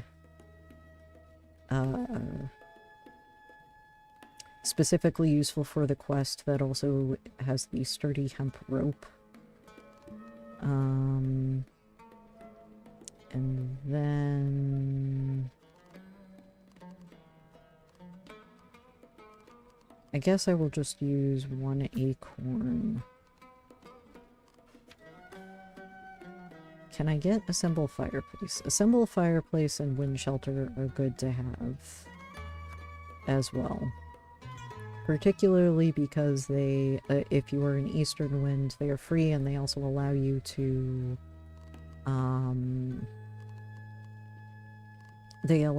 create fires when it rains, which is good because it will allow you to make tea, and tea helps boost specific teas boost specific abilities.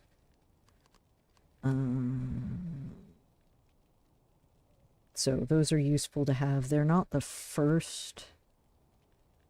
they are not the first skills that I immediately go for on a playthrough, as sometimes you can find them. But they are useful skills to have on any playthrough. And well worth getting into your skill book sooner rather than later. And I'm going to leave them on my top bar because I don't think I'll be using them as much as I will fishing. Let's see. I do not have... Also, it's good to check things on the ground. Most of the things on the ground around Mur are not particularly expensive, nor worth carrying around necessarily, but it is worth it to check. Also, having a 2-value item every now and again is always good.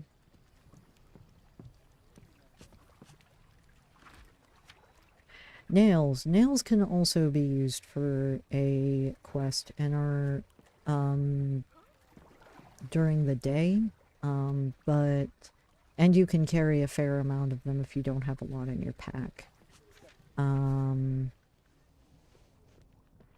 Most of the alchemy powder can be found in these areas. Nails can usually be found on the dock or down here.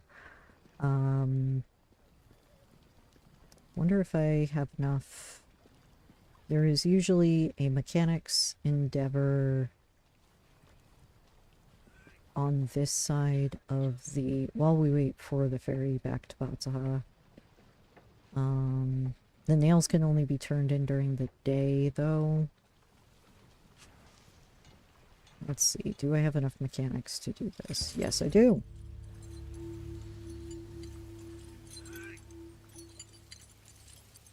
Yeah, the, oh, Xanth, sorry I missed you. I will probably, at the end of this, give my super special secret way to absolutely just cheese the game out of, get as much value out of the game as you possibly can. The fastest, which involves one nighttime event and one daytime event. You need to get an item at night and then trade it during the day, and that item can be traded in Charwood. Oh, that char cake is fairly expensive for Volume 5. Oh my gosh. I wish the shopkeeper was carrying a cane, but I should be able to get a cane about... No! No, fairy. How could you? Okay, well, I'm not waiting for that. In the meantime, we are going to just go up to...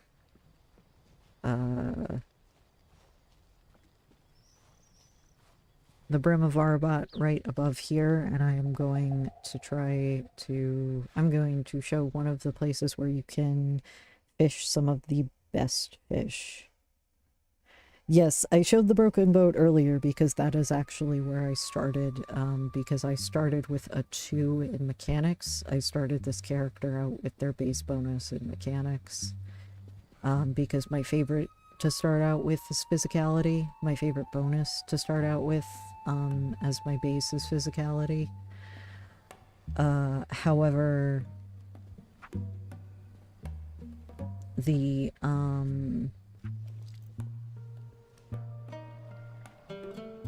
no, this is just going out. I'm just going out to a fishing...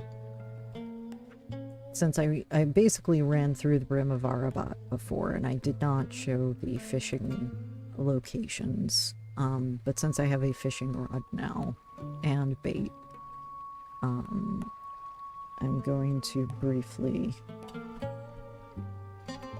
Yes, Xanth, starting out with mechanics is very useful. One of my housemates that I play with on very rare occasions started out with mechanics, and I started out with physicality, and it was very useful. Oh, bone sewing needle. Okay, it has bone in the name, so we're going to keep it. I'm gonna not make an immature joke right now. But because those items can be used for a quest, I'm keeping specific items in my pack. This is a pack item. What is up here? Carbon and sulfur shards. I cannot use that. So, in order to fish, it helps if you have fishing in your lower bar.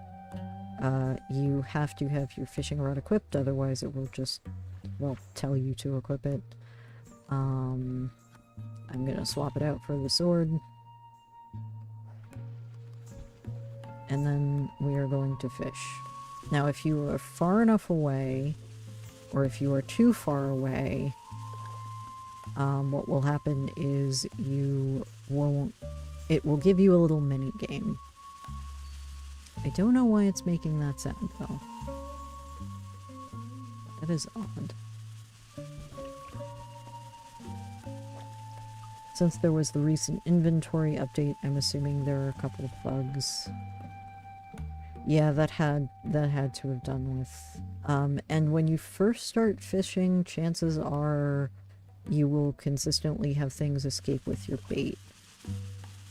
Yeah, the sound must be... Because that's the sound, I think, for casting your fishing line.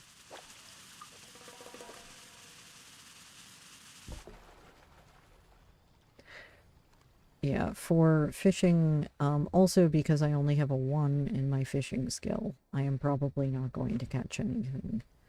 But I did want to show that fishing spot as there's a specific fish, prize-winning halibut, which is a lot of weight, but worth the, worth keeping, if you can get to the train stash in crossings, because, it is used to get a very, very useful item later. Let's see if I can go to... I'm just gonna instead go to the hidden chests and lock boxes along here, because there are chests and lock boxes around this area. Yeah, I'm surprised. I hadn't had that issue fishing previously. I am also going to re-equip my sword because it is nighttime, so there are more bandits, and also sometimes there are just bandits that will ambush you out here. And I don't have the fighting skill, but technically, as long as I have the sword equipped, I can still run away.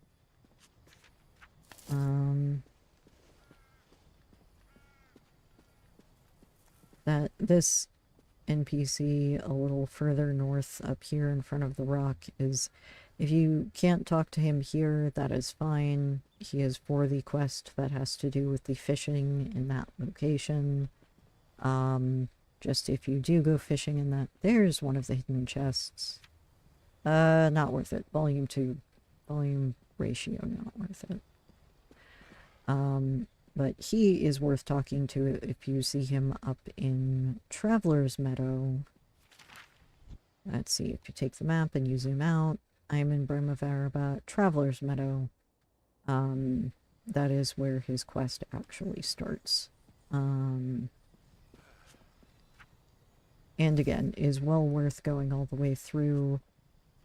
Forewarning, there is a bad and a good ending. You only get to pick one, and despite the fact that you get a very good item for the bad ending, you may regret it. I did not pick the bad ending on the majority of my characters. I did on one, but that actually wasn't to get the... Oh, spirituality. It is nighttime, so I'm going to want spirituality items, as there are 2 possible nighttime encounters. One is all the way down on Alkenrock Coast. I don't actually know if I will get to that. Alkenrock Coast is all the way on the southern end of the Braided Shore, so all the way down here. You can get there pretty easily if you go through Batsaha. If going back to Marin through Batsaha. But the other place I want to show you in the Brim of Arabat is this location, which usually has a chest that isn't particularly high. I think the highest I've seen it go is 4, maybe 5. And you can sometimes... This is a farm hatchet. Gives you +1 to physicality, though. I don't know that I actually want that. Ooh! Free skill. Mind of the Tactician. +1 physicality ring with force. And a fake fall gem hairpin. Worth it. There is also occasionally... This chest is not always here.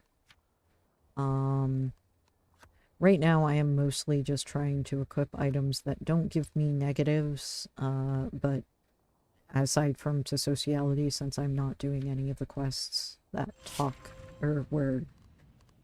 I'm not doing a thing where you talk to NPCs in this one.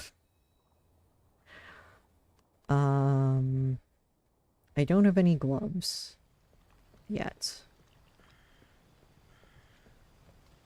I do not remember if this is the... I think I switched servers, so I think the ferry in Harrow Ledge is still there.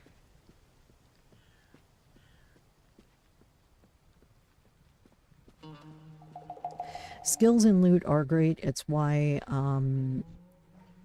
if I start,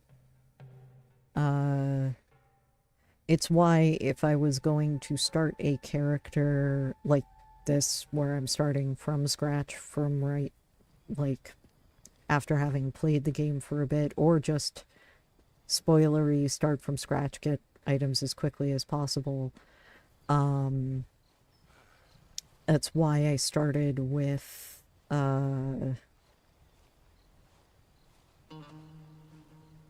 it's why I started in Harrow Ledge.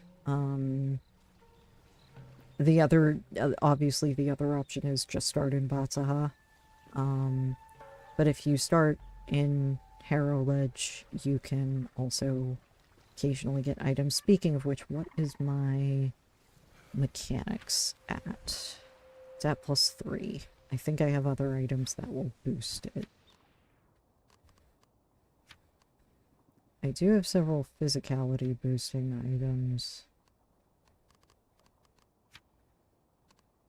But I don't know that I have a lot of physicality boosting items actually, and not nearly as much mechanics boosting items. I am going to want to remedy that. Oh, and I am hungry. There are mushrooms around Batsaha. Oh, the wardens are up there. So unfortunately I can't trade with... Oh no, are those wardens? Those aren't wardens.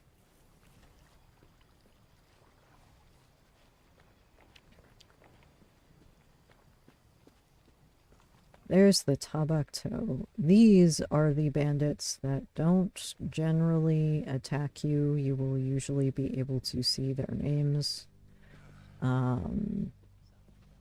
And even if I don't have physicality, or even if I don't have mechanics, it can be worth coming here. Yes, Harrow Ledge was the one where you end up on a ship with refugees. You only get one if... Whoa. Wow.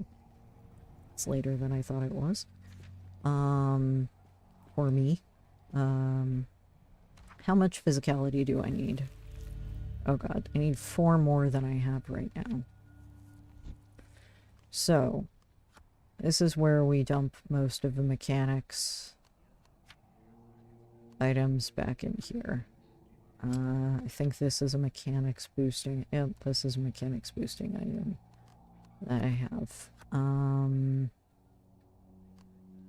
This boosts physicality. I don't think I have anything for headgear that boosts physicality. I think most of what I have are in rings. Not spirituality. I can get it up to 6. I don't think I can get it any higher. Wait a minute. No, that's -1 mechanics. Do either of these impact my physicality at all? No, they do not. And I know that the reason that this backpack is one of the best ones is it doesn't impact.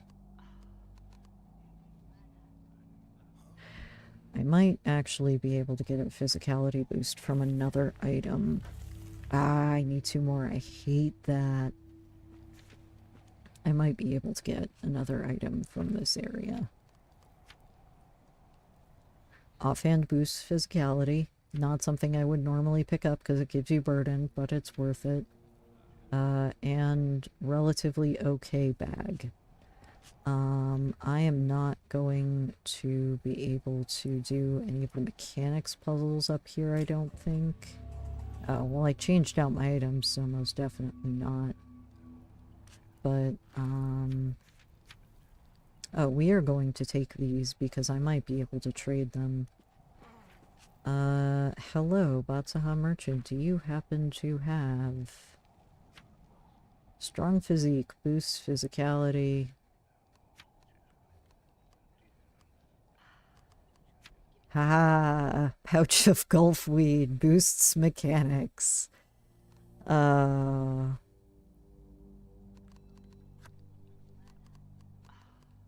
Worth it.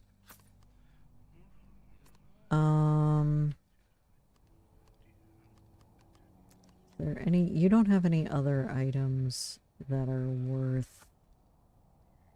I'm gonna get a couple pouches of gulfweed, because they are useful in boosting mechanics. I'm going to get rid of some of my heavier items. Those are only volume 1.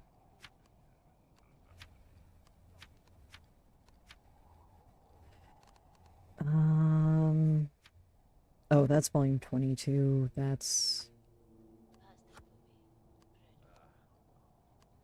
worth getting rid of for... Oh yeah, I can't afford that. Actually, can I afford... I can afford strong physique. So that could be worth picking up. Strong physique gives you a +1 to physicality if you use a knowledge point on it, and it is active until you unactivate it. Oh, my Zugo string is not worth trading right now, though.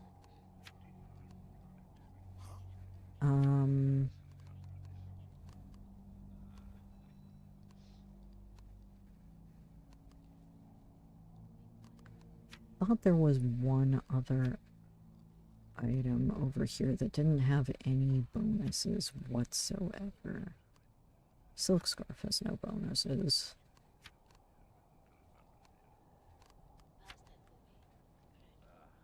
Trader's Double Ring has bonuses, but not to things that I want.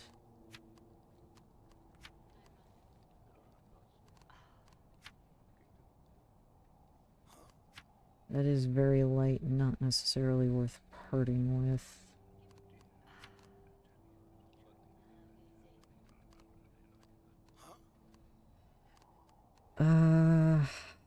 Those are very, very cheap and also not worth parting with. Ah, right, Antique Bakar Medallion.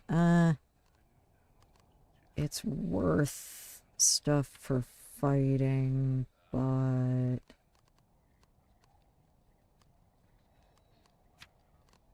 This one is such lightweight that I almost don't want to bother spending it right now.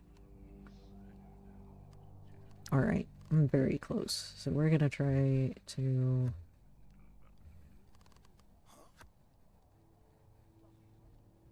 Goddamn. Gonna try to use common reagents that I can pick up pretty easily. There we go. That I can learn. The Gulfweed I can keep for right now, because what we're gonna do is we're gonna try the physicality endeavors first. Because I should have enough physicality to do at least... Ah, really? Wait. Did I swap out something on accident?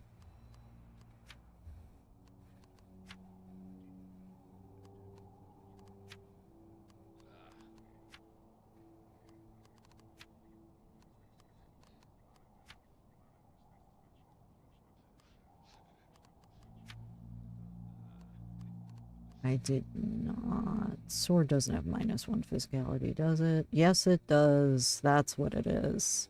Sword has -1 physicality.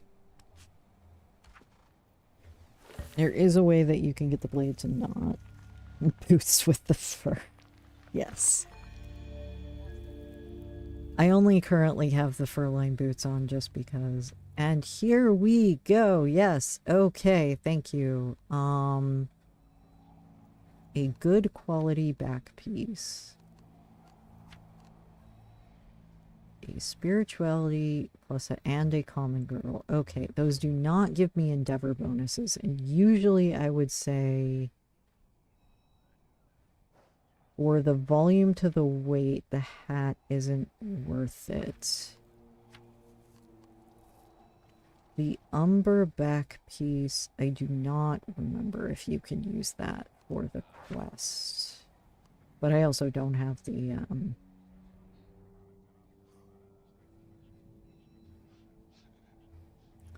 What I can do is I can probably take these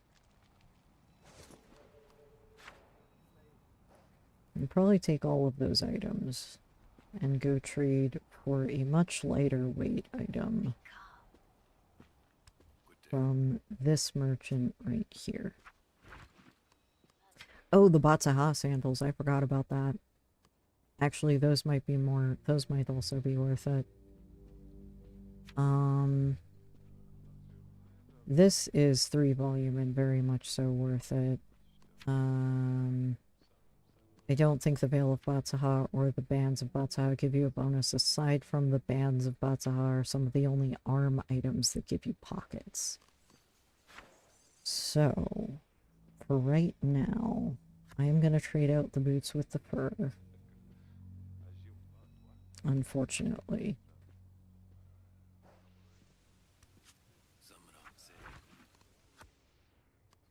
Batsaha Crescent. No, the Batsaha Crescent is not worth it.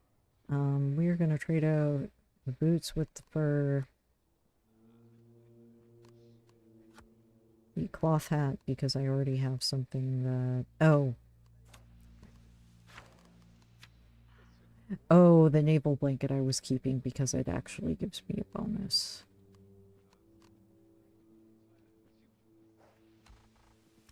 Some of these items are good for combat, but not necessarily good for getting the highest amount of items you can quicker.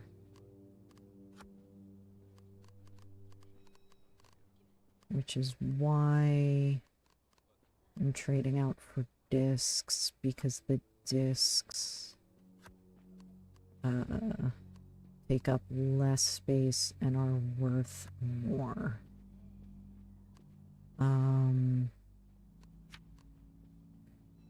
No, that gives me a +1 to mechanics. That's not worth trading out at this point, especially since necklaces are really lightweight. I already have 2 physicality rings, so I can trade that out. I can trade up one of the discs.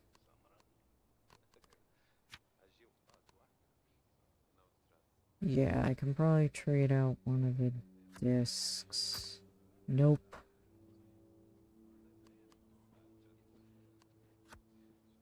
Oh, the needles are...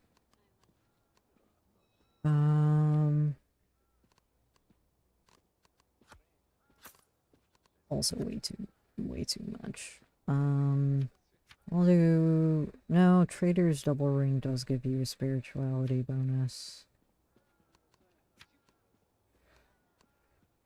Do I have another necklace that gives me a spirituality bonus? No, that's the mechanics bonus.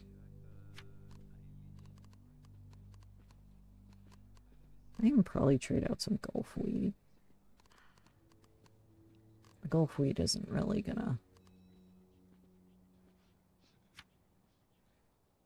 Oh, the comb is like so small but worth so much comparatively to the weight.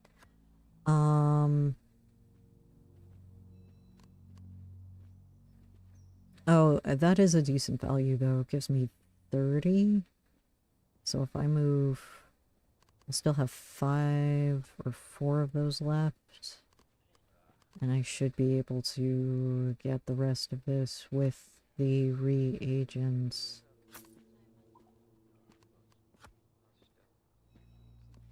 Oh, okay. Actually, wait. Oh, I already got rid of my very, very cheap items.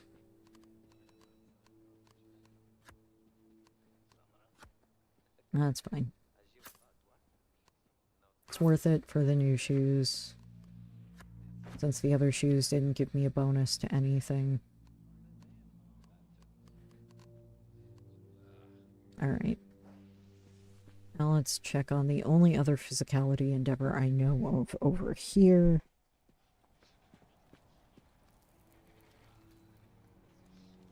Yeah, mental math to figure out if it's worth trading. I don't really do the math to figure out if it's trading. The one thing I know is discs that are lighter weight are usually worth keeping. Oh, I am hungry and extremely low on energy though, so we're gonna... Cloudberries are also one of the few things that I know that you can just eat and it's not gonna hurt you. There's the endeavor.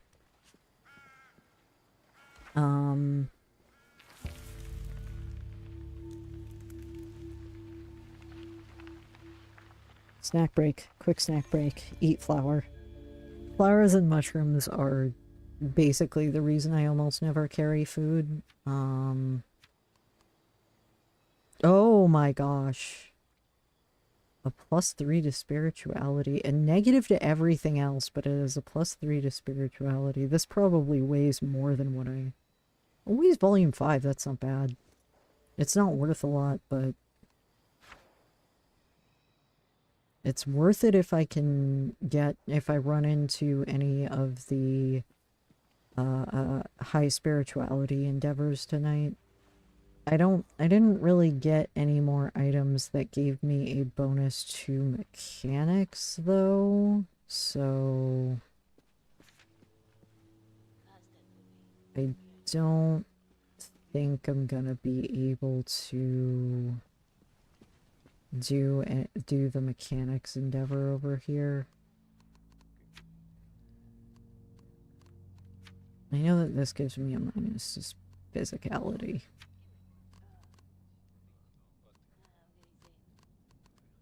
Alright, did this give me... That doesn't give me a minus to mechanics.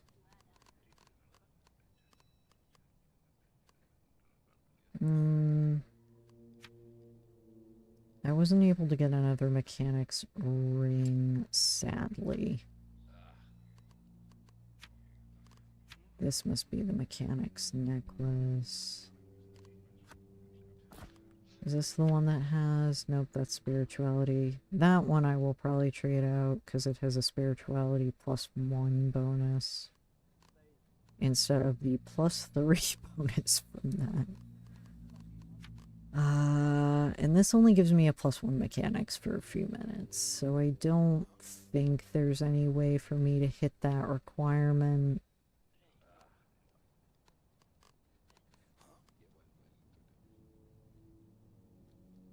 Yeah, we're just gonna... I don't think I will be able to hit that requirement.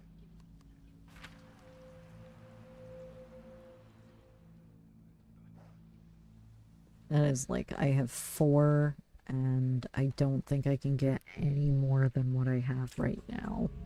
Yeah. I am so close. I hate that.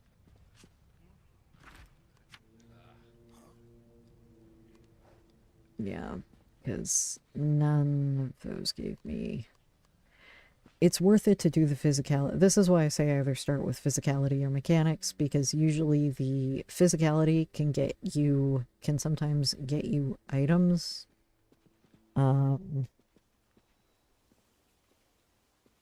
Yeah, flower sash, best one you can get until late game. Well, so for me, oh shit, no, I'm not fighting you right now. There we go. Okay, I got out of the angry circle. The initiative, technically it's an initiative circle, but angry circle sounds funnier.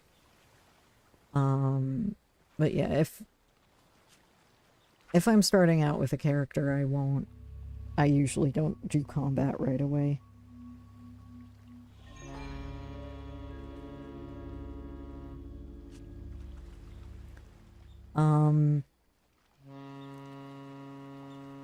I can't think of any the highest physicality endeavor I think I ever really wanted to do early game was 6. Because that is one way you can get into Mountain Secret, which is another secret area, kind of like, that was kind of, for those who don't know, it's like the Underbelly, but it's in a different location, closer to a different city that also can occasionally have hostile enemies in it, whereas the Underbelly usually does, from what I've seen, never has hostiles.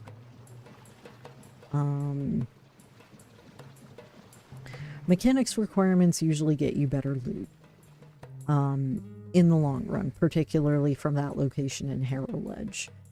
Physicality endeavors can get you some great loot that you can also to start out with. So if you, it's why I either tend to start out with adding my bonus to mechanics or adding my character creation bonus to physicality. Physicality gets you into Mountain Secret easier. And Mountain Secret also can have a lot of good early game items and skill books, but it also has fewer and can have hostiles, which is why I usually hit up the Underbelly to get as many items for physicality and mechanics that I can carry, get a larger bag. I'm gonna swap back to my torch for right now. Where is my torch? There it is. Just because it's easier to see. Also because some of the better lanterns, also because in the Underbelly, if you find the, if you find omen poop, which is to say if you find the omen droppings in the Underbelly and can find,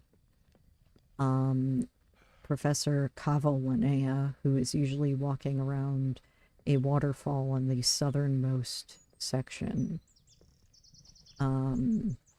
It is worth it for the lantern that he gives to at least look around the stairs to the in the southwestern corner. Come on. Okay. Now this is the warden that is the best to go to for learning how to fight. He will give you instructions on it, and it is particularly easy to learn from him.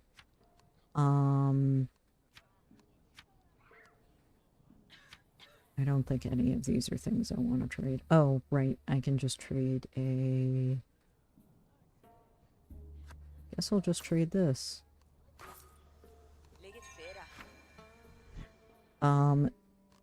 If you are planning on fighting, this is the warden you would want to come to in Batsaha. It's another reason why I suggest either saying in character creation starting with no memory and in the north, which should start you in Batsaha, or starting in Harrow Ledge with at least 2 mechanics after character creation.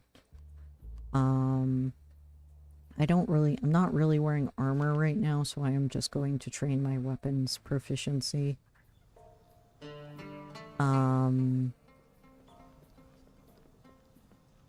Anyway, and using that ferry that you can fix to get to Batsaha to do the intro quest. You can get the Valen language without doing the intro quest, but you do get the Valen language for free if you do the intro quest, and you get the Kelim's Gate and Keen Eye Knock for free if you do that quest. The other reason I am here... Oh, that's the Trapling Spell Merchant, not the Selka. If you find the Selka Glass Merchant, and he can look like the Trapling Spell Merchant, also worth it. Also worth coming here to get, when you have more items, to get glass drops. But right now, I want to see Do you not have a cane? You have a walking stick. You don't have a cane. You do have a lantern, though. That's -1. Both of those give you a -1. Ah, dang it. Ooh, Harbor Warden's Girdle. That is better than what I have right now, I think. Oh, no, not what I want all of the items. Yep, worth it. Alright. It's also worth it to check the thrifty shopkeep, just to get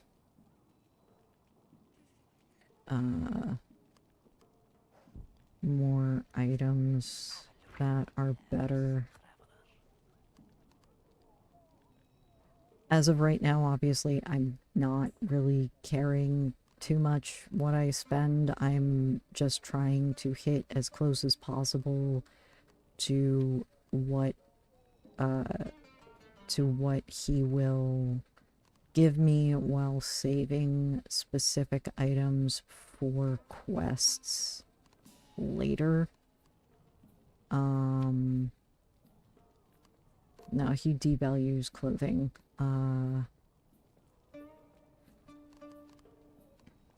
The Mysore string can also be used for questing crossings, but only during the day, and it's generally not worth it.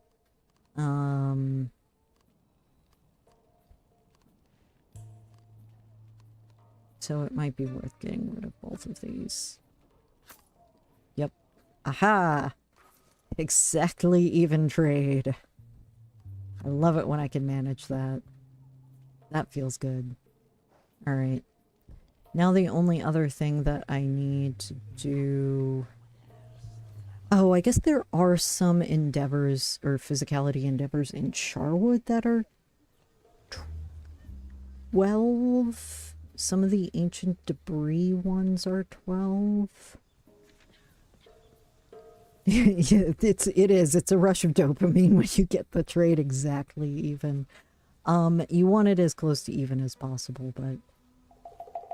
Alright. We're gonna try the outhouse.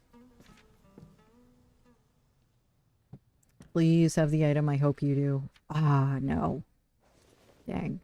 So, in the outhouse, the reason to check there is occasionally you can get gloves, either the digger's gloves or other kinds of gloves. And if you do, they usually have a +2 to physicality.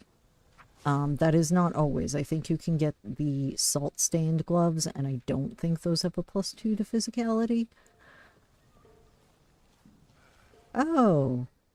That's the first time I've heard of Go Bad. That's another game that they're supposed to put in-game. That's the first time I've heard of an NPC having that as a piece of dialogue. That's interesting.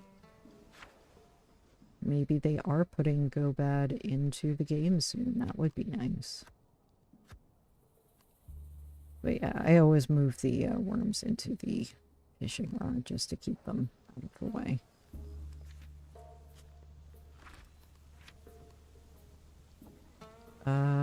I will take the knot. Actually, both of these were fairly lightweight, and it pays to occasionally have a lightweight item. Oh, I only have...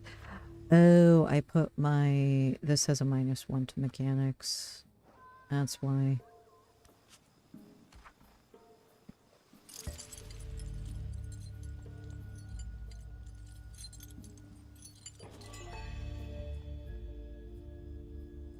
Pale marble gloves are the best you can get. Bellmetal cane? Oh, yes, we got a good cane. Okay, cool. Other reason to do these if you can. I think we should go to crossings now, because I think we have a good quality cane, a chunk of jade, and the sturdy hemp rope. So I think now that we have those, our best bet is to go to crossings.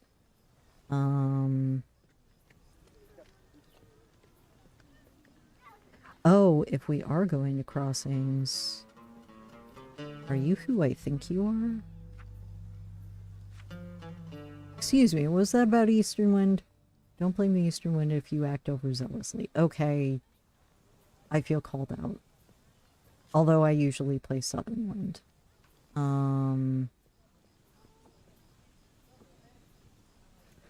Secretive person!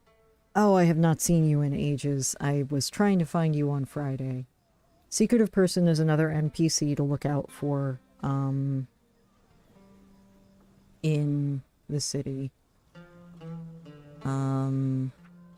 Because this can get you the best trade modifying skills in the game. And you need the Haggler's Knot in order to do it. But you also need to go to Little Slip. Let's see, let's pull up the map. I'm going to... You also need to go to Little Slip to the Voices Tavern in the middle north of Little Slip in order on a Friday evening. And it has to say Friday night server time in order to... and the secretive person usually looks like this. They look like a bandit, but they will be in a populated area. This also is the esoteric merchant whose name is Azda, and they have some of the best and most useful, not from a time of war. Oh my gosh. Are we gonna be lucky? Are we gonna get a good sword? Are we gonna get a good sword and the cane in one go? Let's see, I'm gonna pick up Ardent Lantern as well because I don't like carrying around... Oh, Knot of the Memorab is another good one to pick up, but I don't think I have the... Actually... I don't think I'm gonna have the trade value to do... Oh, silly me.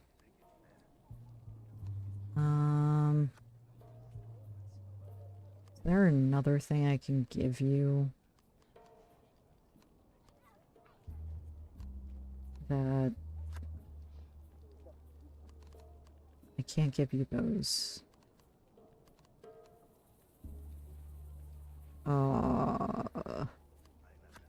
Actually, if we put all of this back in the inventory, I can just trade the Saltstein marbles disc for both of those. Ardent Lantern is also very useful so that way I don't have to carry around a damp torch and torch my mechanics. I don't have a lot of reagents on me as of right now. Oh, I forget what else. The Knot from Time of War is specifically used in making a sword that does not give you any negatives to your stats. It is not necessarily the best sword in the game, but it is a good early weapon if this merchant happens to have this item. This merchant also has another item called the Ancient Poem Knot, which is good to pick up if you can. I wonder if the sword merchant has... Oh, they have Moon's Corona. Good lord. Oh, but they don't have any woots. I have rarely seen the thrifted shopkeeper with... Nah, you're not gonna have that. Droplets are another good thing to trade for if you can do that. I like to downsize my inventory via trading for droplets specifically. And right now, since I am mostly just trying to get the highest trade value I can, I might simply try to downsize. That still gives me a bonus.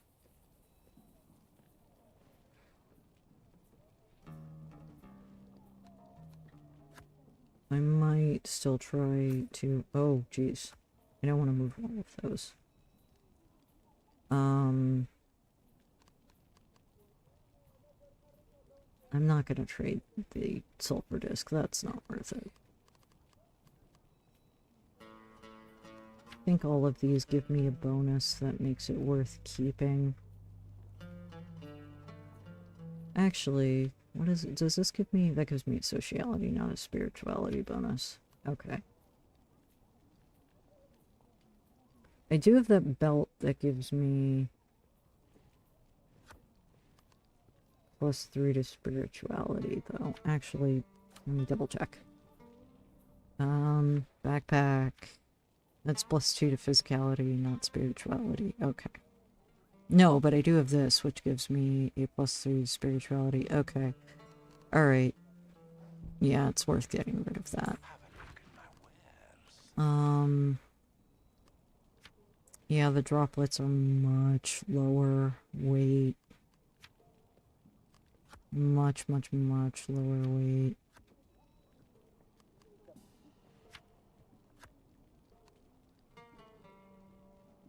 And it's worth it to get clothing items out of your inventory because clothing items usually weigh the most. If they are clothing items that you are not planning on using, to be clear. If they are clothing items that are worth using, like a good leather cloak, which can also be used for a specific quest. Actually, I might trade out both of these and just carry around the droplets, because that total is 6. 6 weight.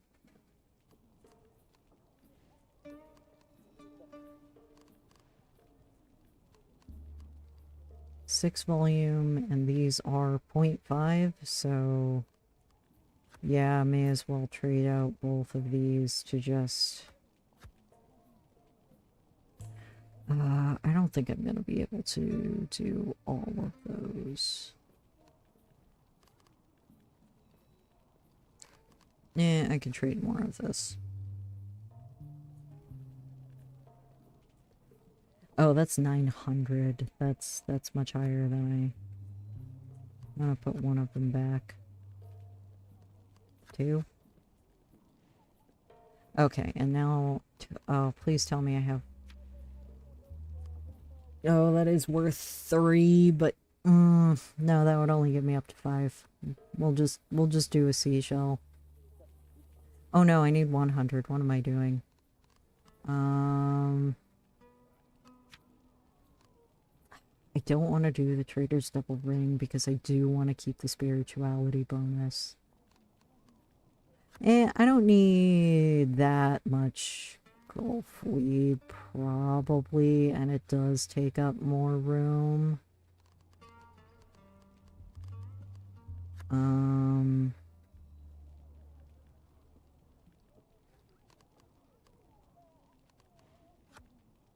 don't really use seashells that much. Yeah, there we go.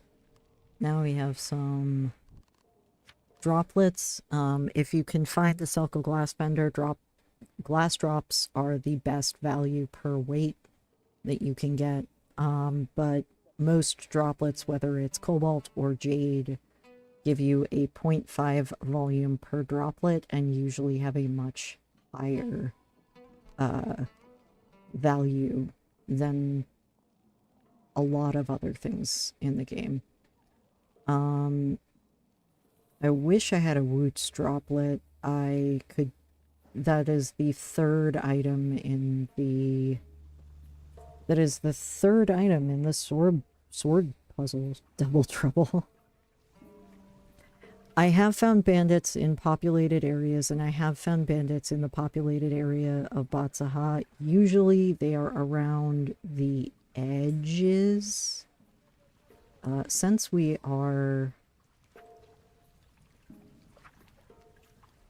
The Harbor Master's Assistant does have a little delivery you can do for them, and since we are actually going to this location, I am going to take that quest. Occasionally there's also a mechanics endeavor back here, but I don't see one. Nope, currently it's only, these guys are just the, these guys tell you about a special event that happens on Tuesdays. Night market on Tuesdays. Also well worth starting during the day on Tuesday so you can collect a lot of items from the underbelly. Or I guess technically Monday night. I don't know that I will be on here late enough to do the night market. I don't think I will have enough.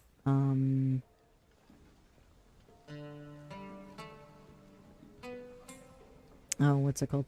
I guess I could also check the armor. I think the only ones on Bataha that usually carry Woot's droplets are sometimes the sword dealer, Nini and Turkit, which is who's only here during the day, and the armorer.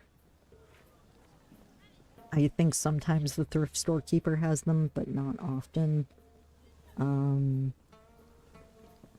Yeah, no Omen Pebble, because Ninian isn't, the Foundarian merchant up there is not around. God dang it.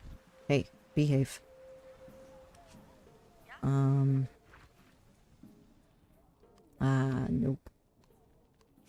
Any good head guards? Nothing with a bonus. Oh, the metal guard gives physicality +1, but I would probably have to, I would have to learn how to use I would have to dedicate a slot to armor, and I don't know that I really want to do that right now. I have a slot dedicated to,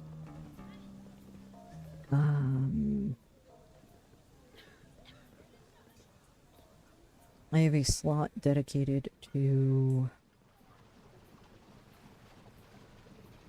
Why do I keep... I am just gonna wait here. I'm gonna wait here, and I am gonna fish. Because I keep missing the ferry.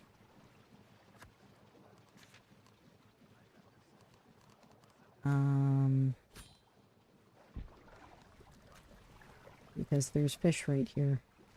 So I'm just gonna wait here and I'm gonna fish. I'm probably not gonna catch anything because my fishing is literally level 0, but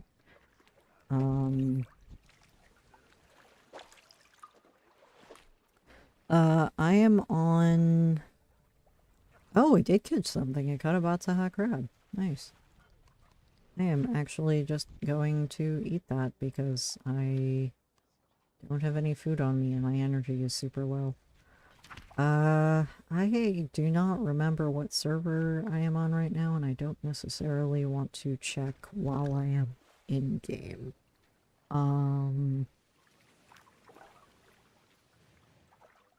Especially since I... or while I am streaming. Especially since I'm mostly just doing this to show the fastest quests that you can do, starting out, like the quickest items you can get, and the best strategy for being able to go forward with getting more items quicker. There we go, fishing. Yay, fishing level 2. Leveling up your fishing to at least level 7 is good, is a good thing to aim for early on. Ooh. That's an expensive fish. I'm not gonna eat that. Oh, I clicked too far out. Clicked too far out, had to play the mini game. If you don't want to, you can click closer to where you are standing in order to not get that, and then just fish. If not, if you like mini games, you can click further out and you're more likely to get better fish, is my understanding. And you level up faster. I'm not necessarily trying to level up fishing quickly. Well, I'm trying to level up fishing, but not trying to do so in a hurry as of right now. Mostly because I'm just waiting for the ferry. I am on US East. I will say that. I'm on US East right now.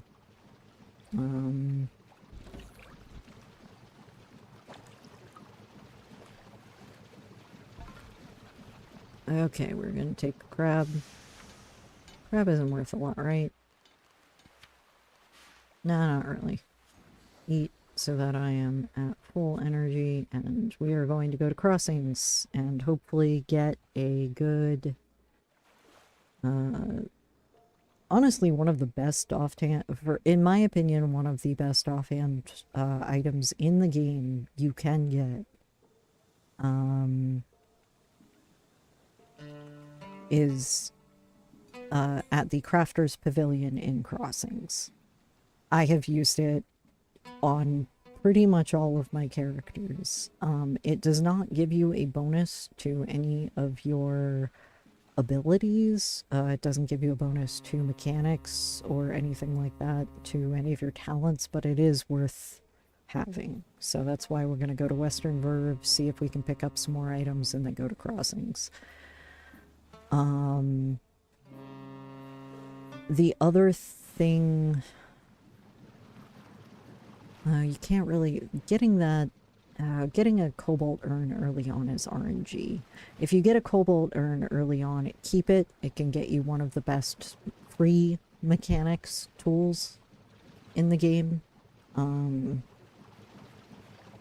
That has no downsides. But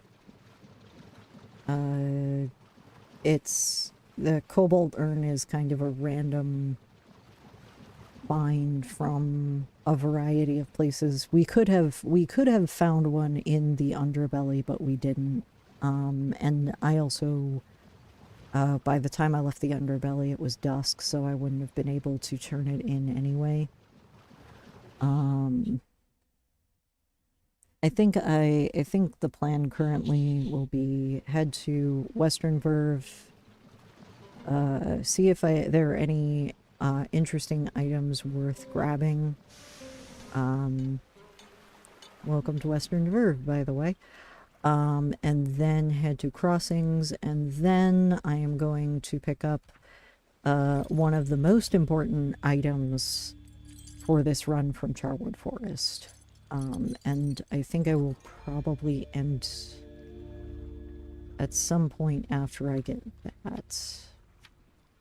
Oh, none of those are particularly...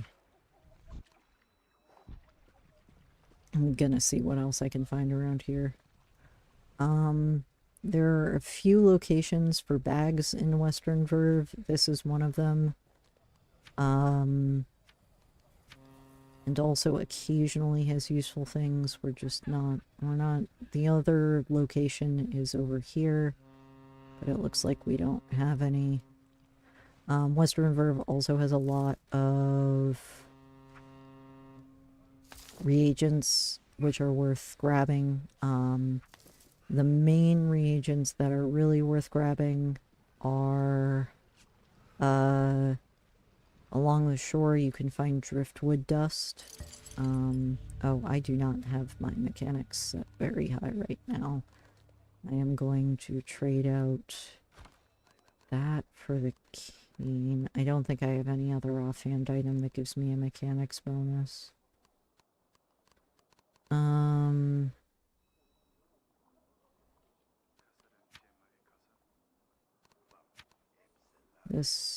These do not do anything for mechanics.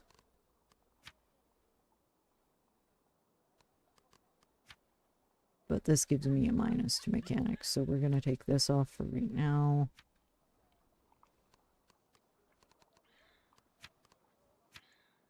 I think I have my necklace on that gives me a bonus to mechanics, yes. I wish I had found more mechanics items early on, but...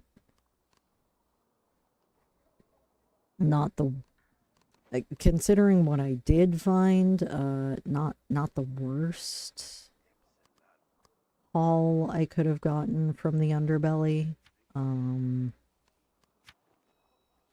Like that was actually a pretty decent. Now I just need, okay, I need one more. I'm gonna use one of my pouches of gulfweed, because that will lower my physicality for a set period of time, unfortunately, but it will let me run around Western Verve and pick up all of the, and hopefully get through all of the, oh, really? For a 5 mechanics endeavor, I did not get some great stuff for that. There can also be a mechanics endeavor over here on occasion. This is the driftwood dust.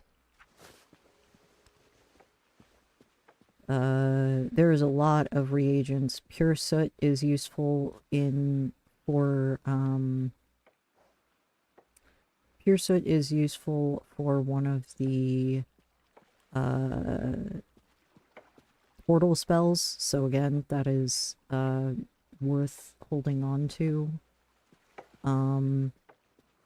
There is a knot specifically that uses coagulated engine oil, as well as a tea, that can help you run longer, which is also worth it.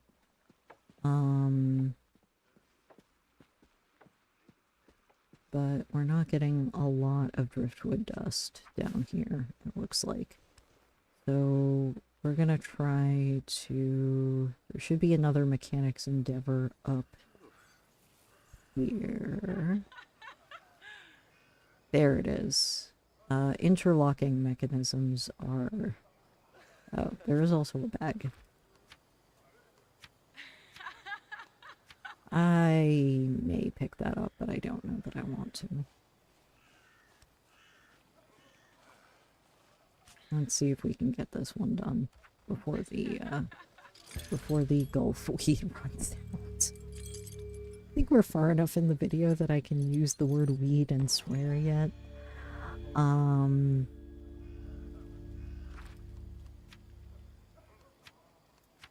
Really? Okay, well, we will take the slightly more expensive items.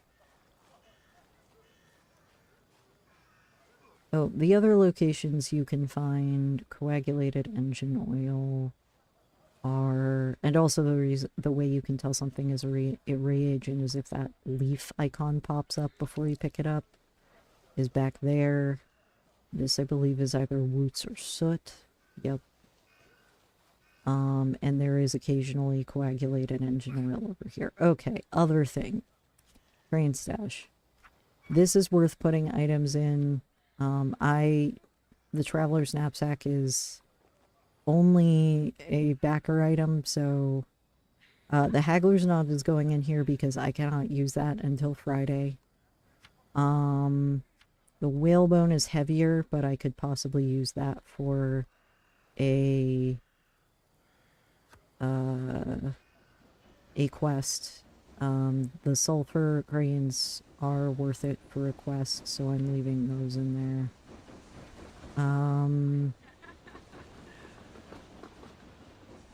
I think for now that's all that's worth leaving in there. I don't want to leave the knot from a time of war in there just in case I luck out and find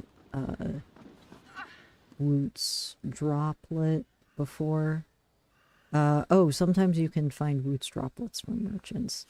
If you come here during the daytime, there is a lost luggage handler right there where I am standing that will give you, or that can sell you items.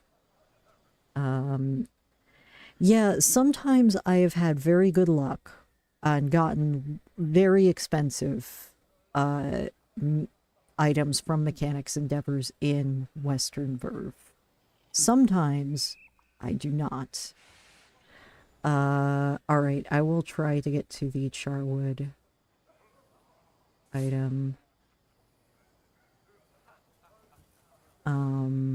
As that is the one item I would say you could continuously do that for about a week, and then you could possibly buy the whole game.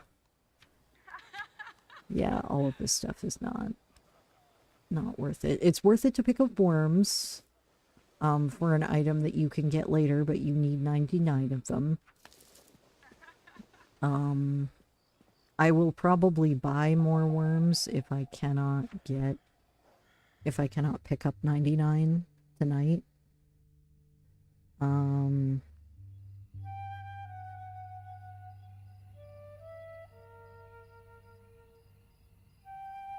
Alright. Oh, I forgot I didn't put my torch back on. There we go. I do not think I have enough, do I have enough KP or knowledge points for... I do have enough knowledge points for Ardent Lantern, but I don't want to use it just yet. It's worth having... Worms can also be found... They're usually found in, obviously, spots with soil. I'm going to run along here and not along the direct path because I want to pick up reagents.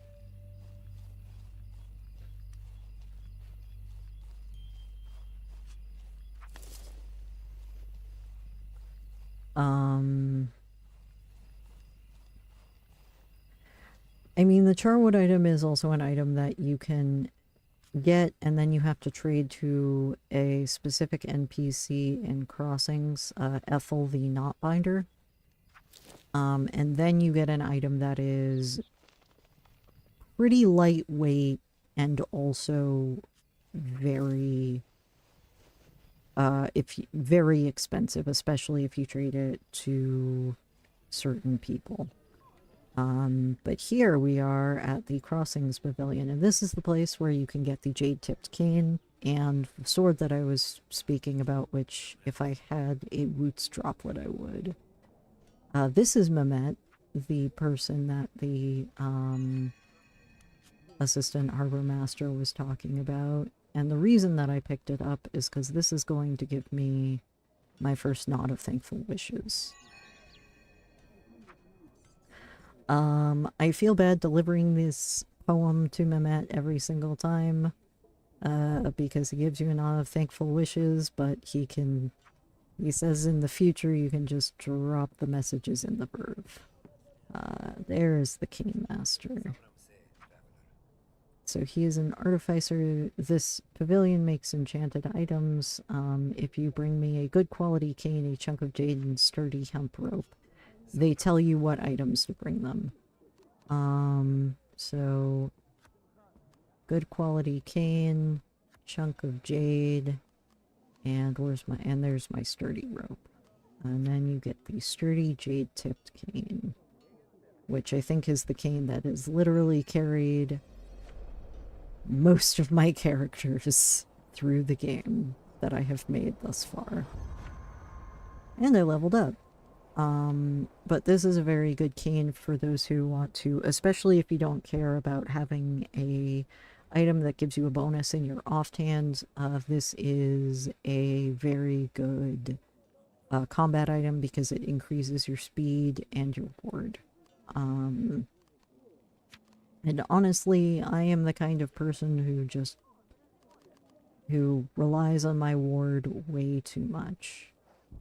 The other person that you can get, or that I hope I can get an item from, is the Sword Specialist. Drop of Woots, Not from a Time of War, and a nice sword.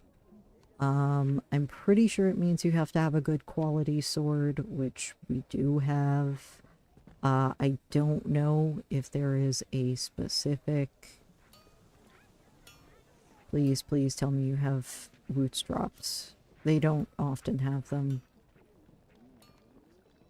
No. No drops of Woots. Sad face.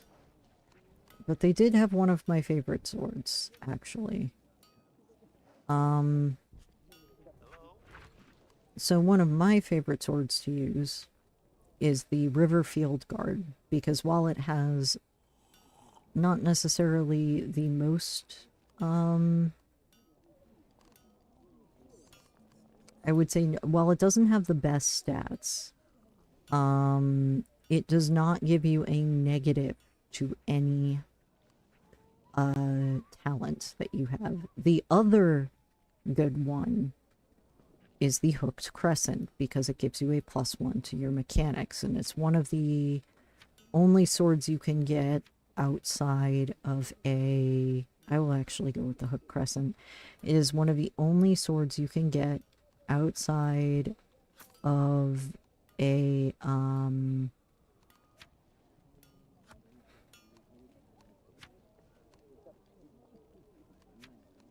outside of a quest, I believe, that will give you a bonus to your mechanics. For the other swords, I believe you need to do a quest.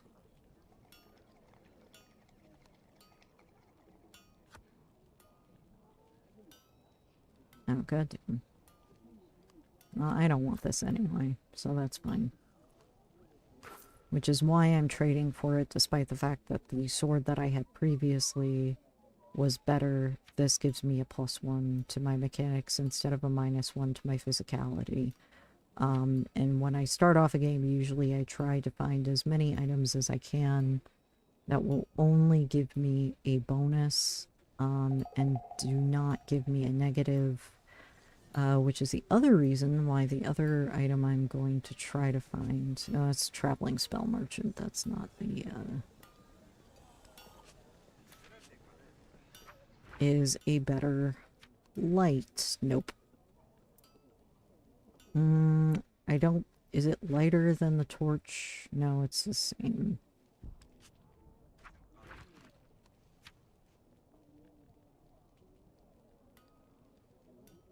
Shoot.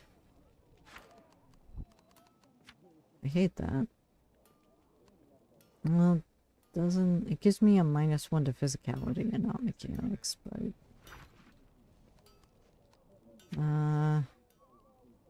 Another reason I like to start closer to Myrrh is because it has the best bag, which obviously best bag allows you to carry the most stuff.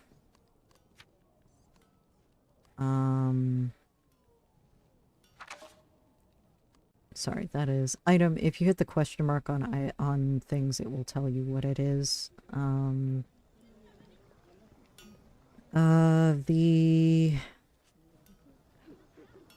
Well, I know for a fact that this is where you find the Knotbinder Ethel at the Tangle and Bond. If you can see ghosts, which I can't, there's also a ghost out here right now. At night, when she is not out. I guess we could run to Charwood. I don't think there's any other items I can get here at this specific point, unless I were to swap servers, which is something I would do. If you are capable, or if you are starting out, I would suggest checking all servers. Usually there's 2, sometimes more. I saw 3 earlier for this region. The region I am on is US East for this character. But the reason I suggest swapping servers when you first start, if you're looking to get as many the talents as high as you possibly can get them. The Bitter Road Warden you can duel with. The Road Wardens are also NPCs that you can trade for certain abilities. Ooh, I like Soul of the Road Warden. I don't use it very much, but on roads it gives you a +4 to ward, which I have on...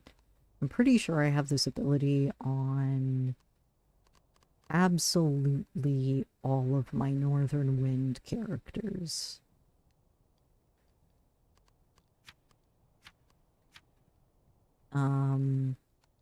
Oh, I don't know that I have anything good to... I don't have anything good to trade for it right now, so we're not gonna bother.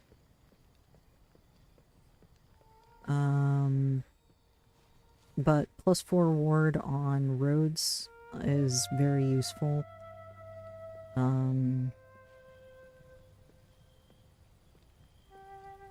We are going to head towards Charwood. So I'm going to cut south. Oh, please tell me I was... Okay, good. I wasn't silly. I didn't treat any of the pet treats away.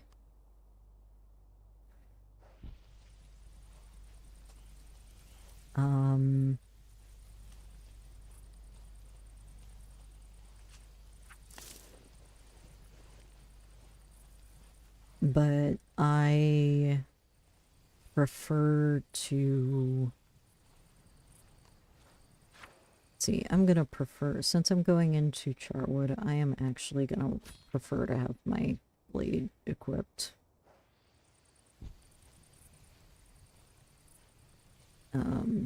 Not that I have very good stats for fighting right now. I have 3 force, 1 ward, and 4 speed, and 2 burden, so technically I have 2 speed. But it does mean that if for some reason I get caught in combat, I can... I hopefully will have enough time to flee combat without dying. Since the update, I have not had the bug where I got stuck in combat. I have had an issue where there were hostile NPCs in Batsaha, like the town. Usually the towns do not have hostile NPCs in them.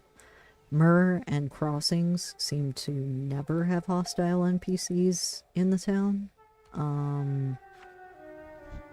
If someone has seen otherwise, please let me know in chat, but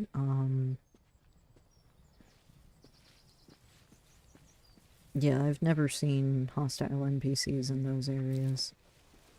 But Batsaha can have them.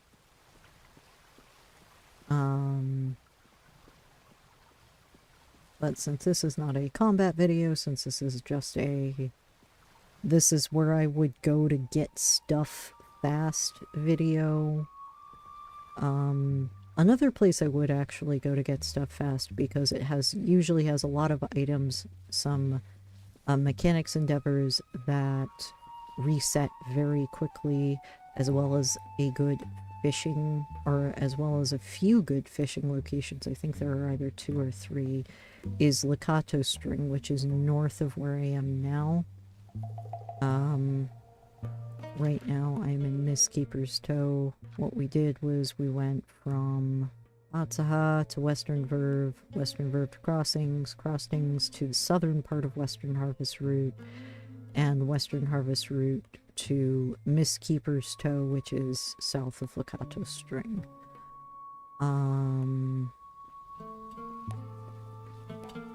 Mistkeeper's Toe is one of those areas that has a lot of reagents. Most of the items you can pick up here are not very high value items. A lot of them are just off the ground. But you can get worms here, and you can get reagents here, and there are also, from what I have seen, no enemies here specifically.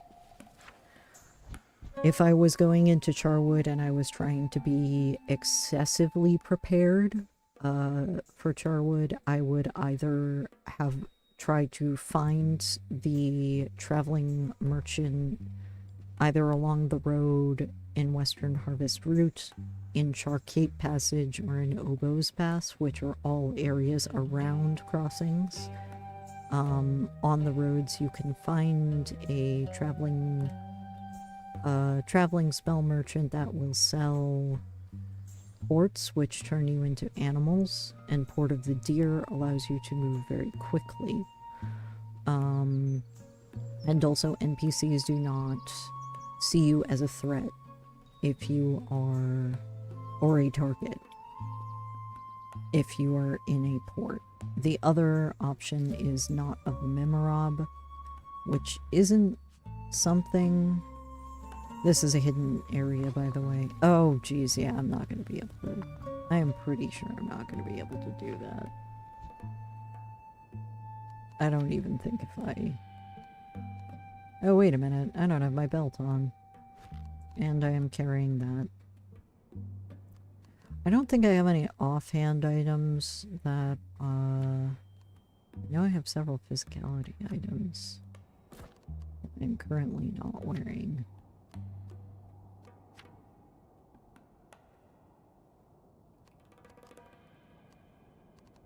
Such as the porcelain imitation ring.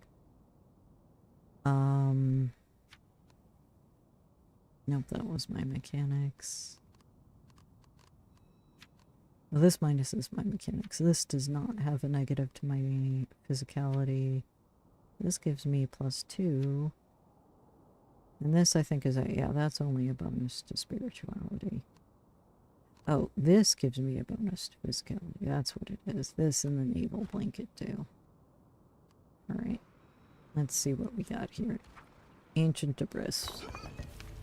1. Alright. Well, I need 2 to use strong physique, which will give me a +1 to physicality, so it's worth it for right now. It is worth keeping some of your knowledge points. Certain skills like fishing, are free and level up. If your skill level up, oh, digger's gloves, that's good. That's good. That's a +2 to physicality. That is a love message knot that is extremely expensive. This is that's a decent chest guard, although for the weight, I wouldn't say it's worth it. And the mica fossil choker, which is an item that I used to use a lot. I don't use it anymore when I'm starting out, just because it also gives you a minus.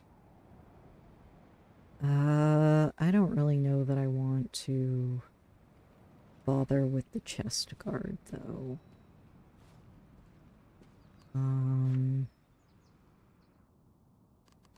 But, where are the gloves? Where are the gloves?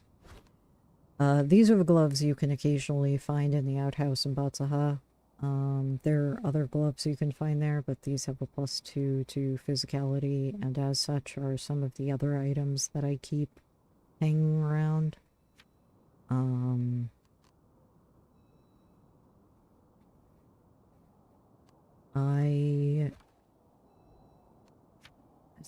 That does not affect my physicality. This is why high physicality is also good, in addition to high mechanics. The only reason that I generally prefer or I would generally say people who are not planning on doing combat, high mechanics might be better, because a lot of the high mechanics endeavors are in non-combat areas, or you can use Knot of the Mimorop, which you can get from the esoteric merchant in Batsaha that we talked to change yourself into a different looking character. It disguises you as an NPC, basically. And then you can use that to get into the bandit camp in, oh, which bandit camp is it? Crescent Link. There's a bandit camp in Crescent Link that has a lot of high mechanics endeavor items. Right now, I am going to get one of the most expensive items in game that is disguised as one of the least expensive items in game.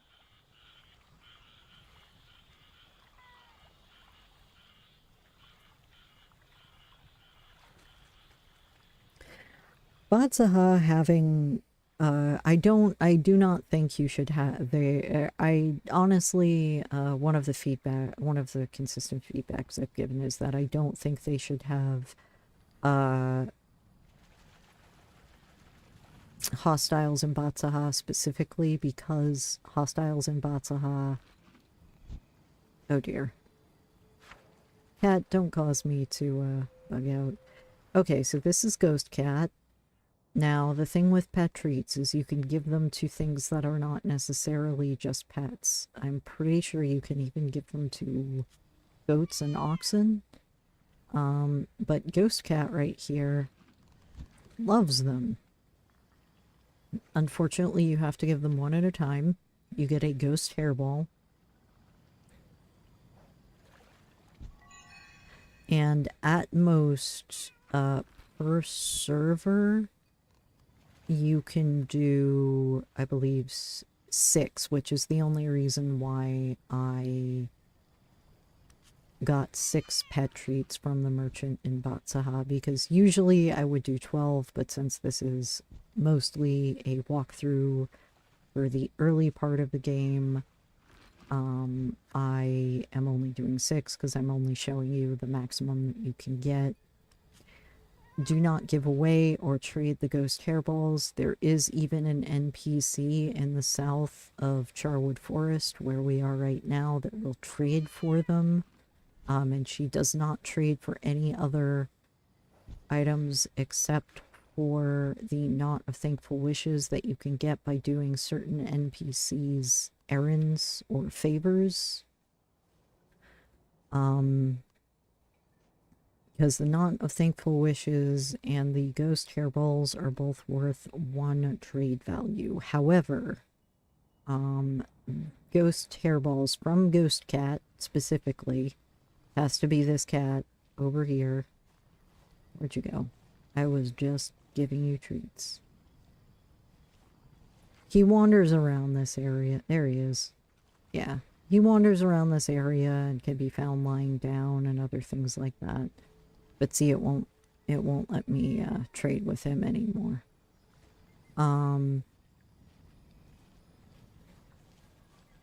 The ghost hairballs you can give to the Knotbinder Ethel in Crossings for an item that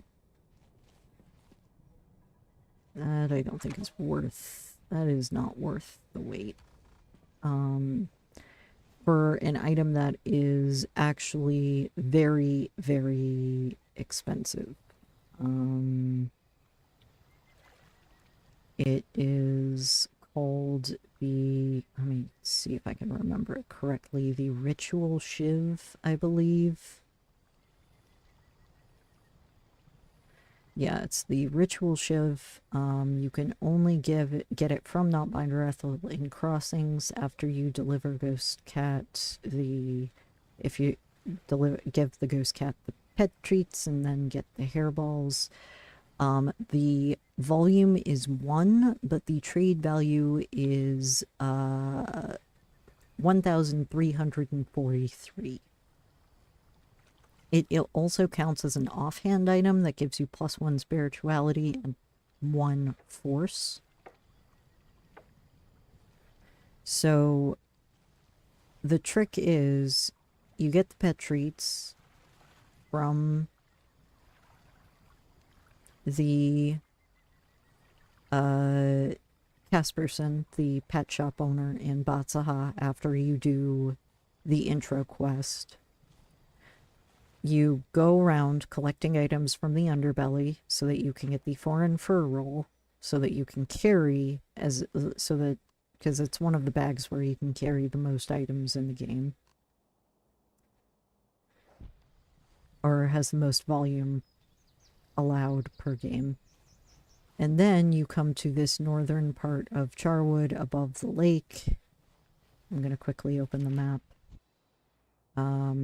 Where the Jessem Lodge is located above Mistkeeper Moor. And you trade that item, the pet treats, to Ghost Cat. You get the Ghost Hairball, and then you go to at night, because I'm fairly certain Ghost Cat does not appear during the day. I have had no luck. This is also a good place to find... You have to be careful of hostile bandits and stuff, but this is also a good place to find tufts of animal fur, which you need for the port spells that allow you to turn into animals, particularly Port of the Deer, which helps you get around very quickly. And again, if you want to get around quickly, the items you want to... And bandits. No. Nope. I can't... I don't see an NPC name when I mouse over them, so I'm going around. This is the Mystic's Maid, who is a friendly NPC, and you can see the name when you mouse over her.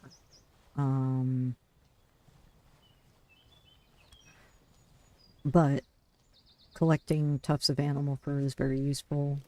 Port of the Deer spell that you can get from a wandering merchant. We didn't bump into them. I find them a lot from the exit from Crossings to Western Harvest route, but I didn't see them there this time. Lets you turn into a deer, like these guys, except smaller and white. But if you want to move around quickly, Port of the Deer, and the portal spells such as Pillam's Gate. There is a Trainmaster's Secret Knot that you can get in Batsaha. If it was during the day, I would have gotten that. That is from the NPC to the north west corner of Batsaha, in that house up there that is only there during the daytime and during the week. He offers you, or it's expensive, but it is worth it. I love this little nook. Now we are on Alkenrock Coast,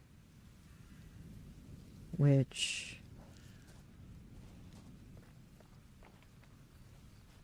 has another location that has an NPC that I don't think I have enough spirituality for, but it is the reason that I picked up.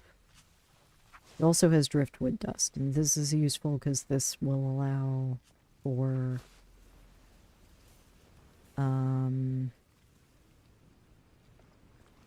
driftwood dust allows for the use of Ardent Lantern, which is the other skill book that I got, particularly because I don't want to be using the torch the whole time.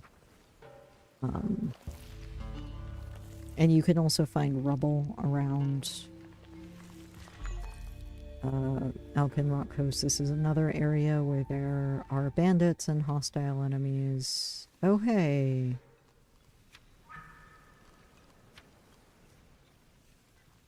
I think that's better than what I have on right now. Yep.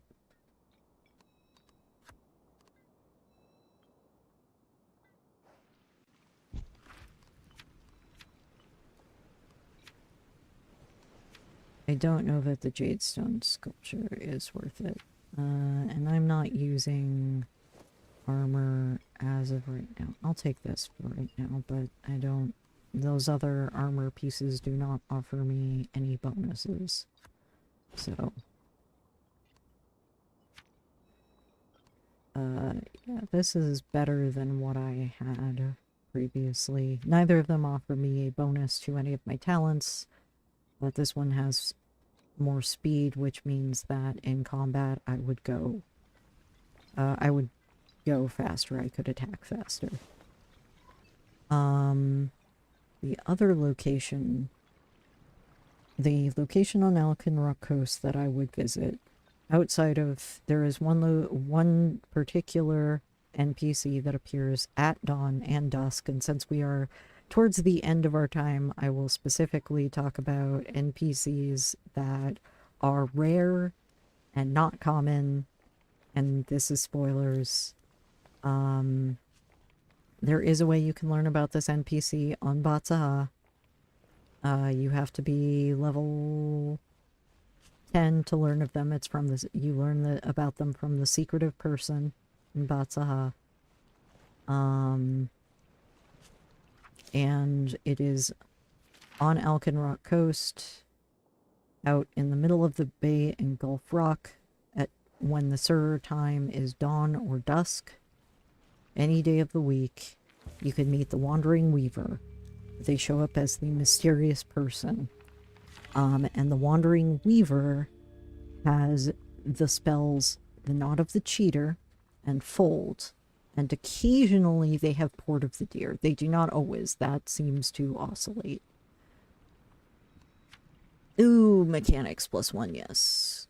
I don't know that I want either of those, but I will take the mechanics +1. My bag is a little full right now, so it's hard for me to carry much more. But Fold, Knot of the Cheater, and Port of the Deer, and Knot of the Mimorob are the spells. I don't think I have a way to see Ghost, but I don't think he's here anyway.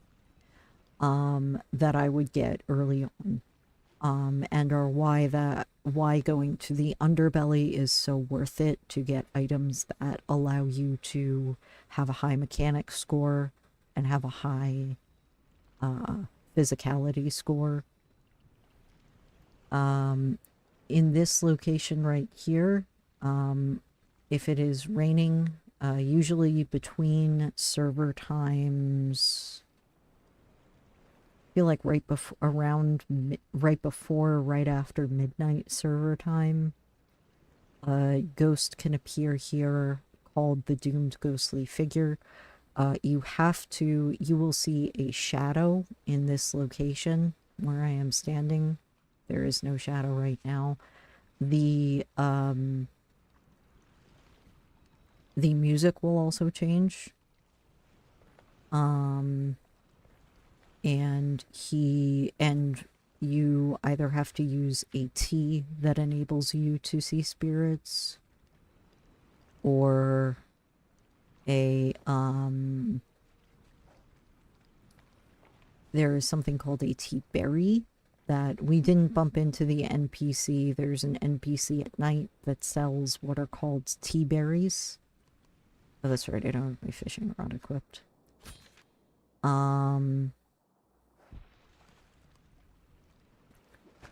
The tea berry will allow you to see ghosts for a certain period of time, and is also a very useful item to pick up early on.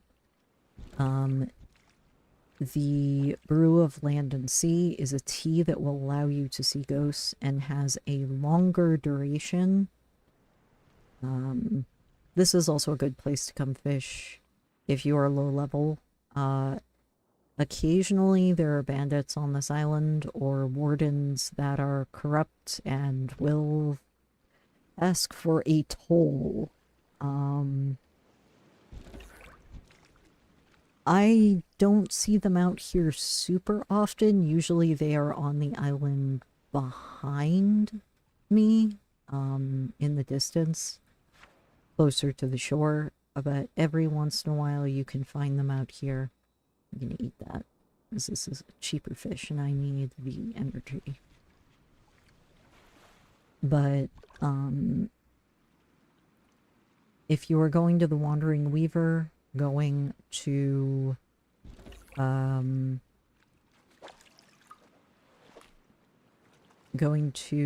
route that I took first, which was going to Myrrh, getting a slightly larger backpack, picking up random things along the way so that you could trade for it, usually reagents because those are lighter. And then also you can choose to throw the fish back. I'm keeping them, but you can choose to throw them back. I'm gonna have to probably throw some of them back.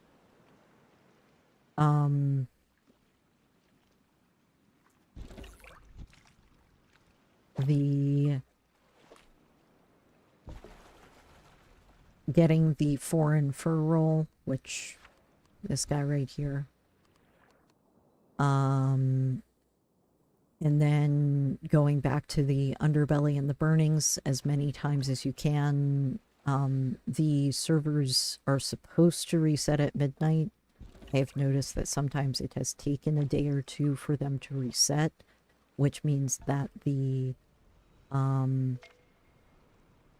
fishing level 3, good. This place also has more driftwood dust, which is good to pick up. Because I am not going to want to use this torch forever. Getting the foreign fur roll, going to the underbelly, going through all of the large chests in the underbelly and getting the most expensive items you can, particularly most expensive item per weight. And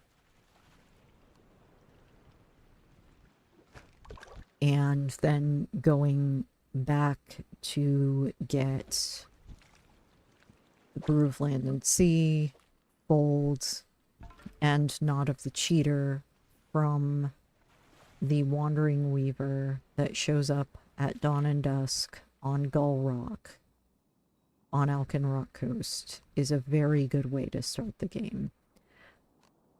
I didn't have time to show the Wandering Weaver today. I thought it would be better to show Ghost Cat, simply because if you are going to go to the Wandering Weaver, thank you.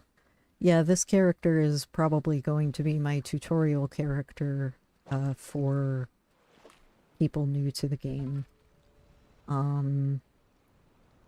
When I am not doing lore streams, normally I would do lore. I like doing lore and adventure streams the most, but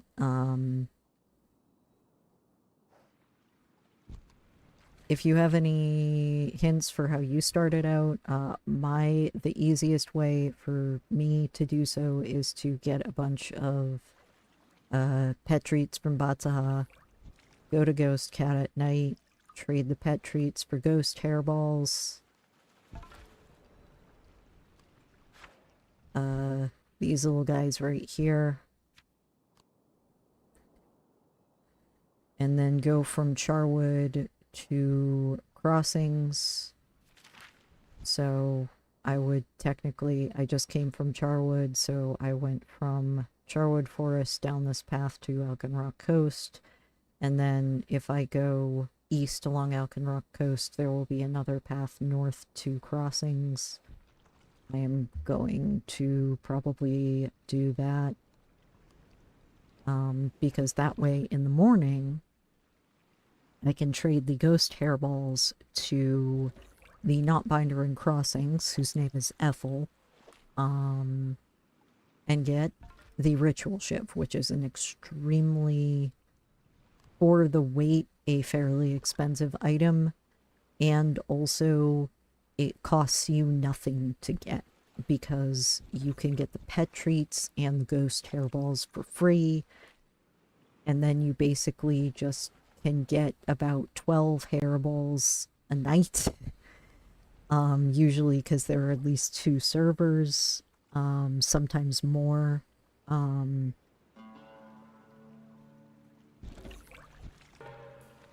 Beelining the underbelly is the best way that I have found to get the foreign fur roll, which is worth it. Like, just going to the underbelly with the largest bag you possibly can in order to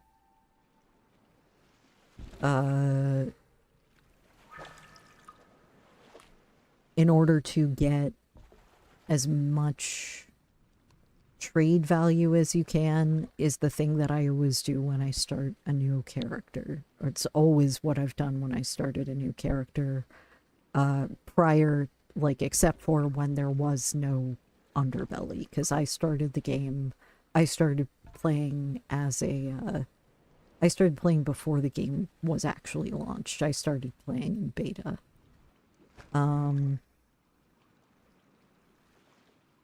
Beelining for the underbelly is the best way to grab gear and bags for free and is the best way to get items for free if you are not going to do the Ghost Cat quest. If you're going to bring treats to Ghost Cat, which I like doing because it gets, the payoff is an item that is very low weight, that is over 1300 value. And that, for me, is well worth it, especially considering I can usually trade it up. I'm gonna run out of bag space. I am literally out of bag space.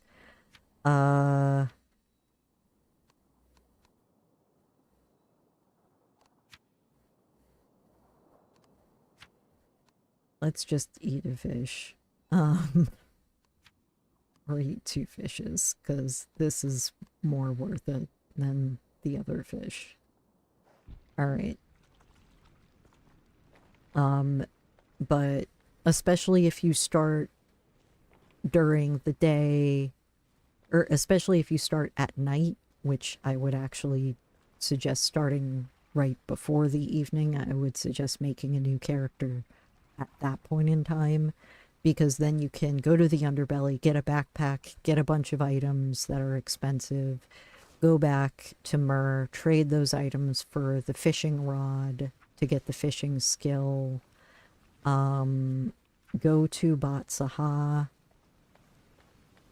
get pet treats, and trade for the combat skills if you're doing combat, so weapon proficiency and armor proficiency, trading for Ardent Lantern so that you can have a lantern that does not rely on you holding it.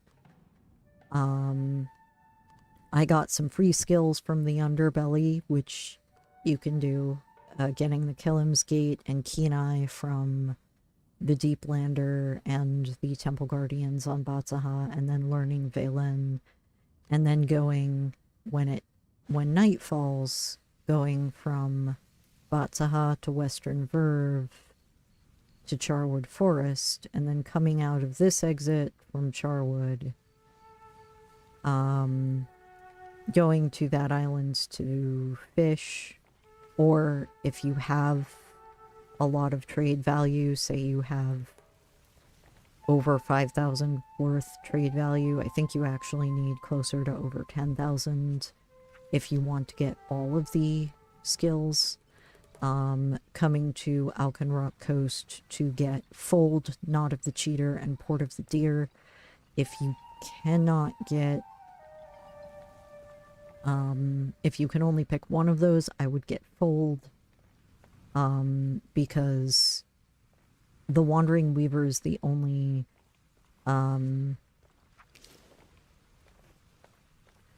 solid way to get Fold that I know of that is not randomly from a chest. I think you can get Knot of the Cheater occasionally from other merchants. From the Esoteric Merchant in Batsaha. And you can get Port of the Deer on occasion from the Wandering Merchant, but the most stable merchant to get that is always going to be in one location at a specific time of day is the Wandering Weaver at dawn of dusk on Gull Rock off the coast, off of Alkenrock Coast. And then after you have stopped there, which I, like I said, didn't get to, but I did get the ghost hairballs, I would come back to Crossings, because you can usually, sometimes the Selka Glass Merchant will be in Crossings,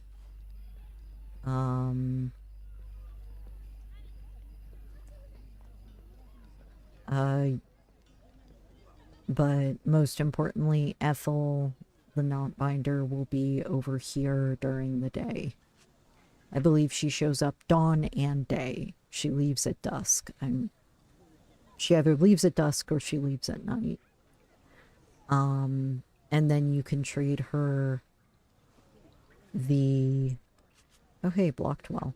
And then you can trade her the ghost hairballs for a 1 volume item that is over 13k in value. So like that's the circuit I usually run when I start with a new character. Oh hey. Oh, these are both fairly lightweight. Right now I am going to trade a bunch of fish.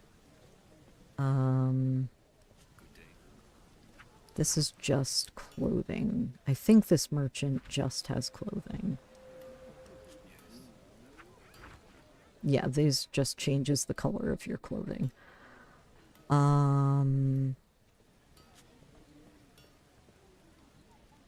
Sometimes there are traveling merchants that sit down at the tea house in the evening, though it doesn't look like it tonight. I don't see them. This NPC, the tea house keeper, or tea house host, or compassionate tea house host, however they are labeled, if you want to do the martyr quest and get a special spirituality item, do not talk to them because that will get rid of your battered and bruised condition after you start. And that locks you out of that item if you lose that condition before level 10, and then you have to find a Sephra in Jade Urn.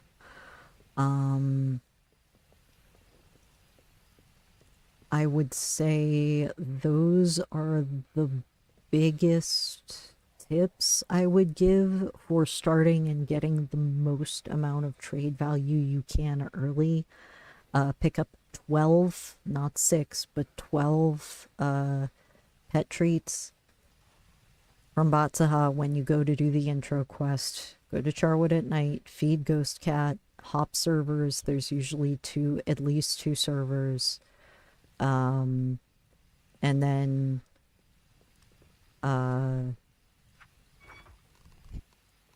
in return for, let's see, I'm going to put the knot from the Time of War in there because that is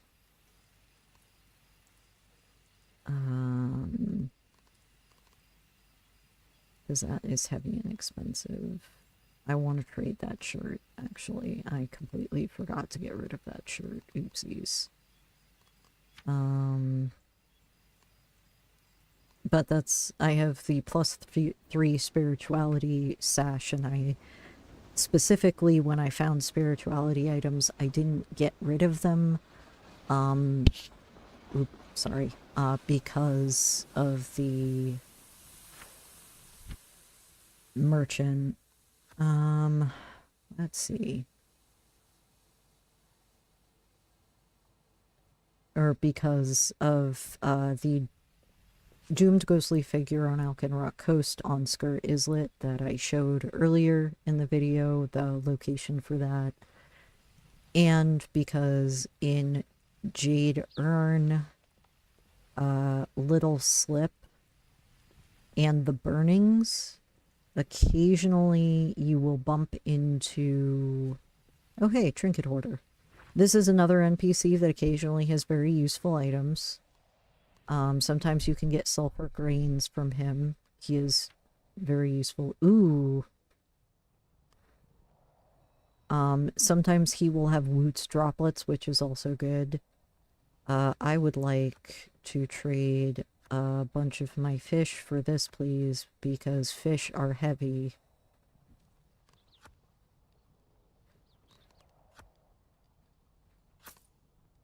Oh, shoot. Okay, these are the lightest ones. Yeah, we'll go with that. But knots and reagents especially, and thankful knots have the lowest weight and are worth carrying.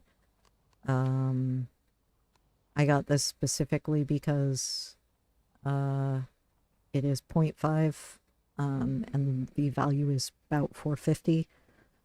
And also it's one of the most hilarious knots, and this is why I like to learn villain, even though I know there are some people who literally have never learned it. Because you can read these knots in Crosette's famous last words. What do you mean take cover? Those archers couldn't hit the broadside of a... That's why you take cover. Oh, and now it's raining, yay. The other reason why I like to get the ghost hairballs as often as I can, if I am planning on going shopping, so the Crossings Market, between the Crossings Market on Friday and Saturday are probably the best times to stock up on ghost hairballs Thursday night and Friday night, because then you can give them to Ethel in Crossings and then go to the Crossings Market, and the Crossings Market has some of the best items that you can trade for in game, like without having to do a quest or like specifically without having to oh,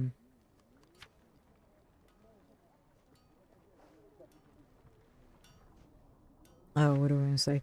Specifically without having to pick up other items. It's useful. Oh, okay, good. They have more cobalt drops. I might see if I can actually trade off.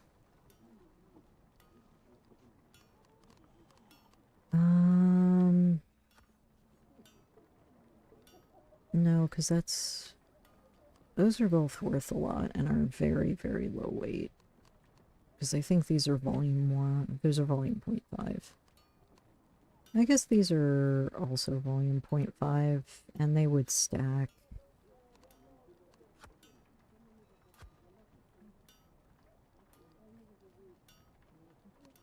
Oh, this was one of the things I wanted to get rid of. As was this shirt, because I don't need it. Don't need that. That's not worth a lot. Foreign items are good to keep because they are worth a lot of money. Tuesday nights in Charwood at the night market in Huv Eridom. Huv Eridom is marked on your map. But, not necessarily,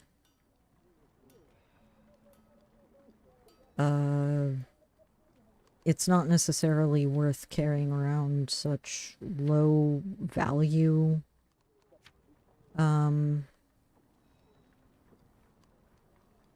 foreign items, for the night market, especially since I don't have anything else I think that is particularly highly valued at the night market. I'm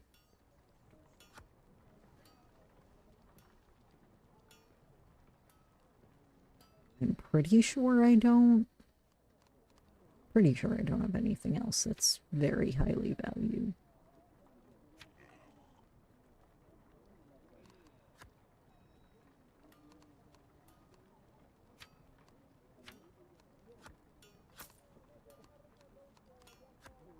Actually, I might just change all of these into cobalt drops, because the cobalt drops are 0.5, and then I'm not carrying around a bunch of random... Oh my... Oh, wow, you value that highly. Okay, that's a good trade.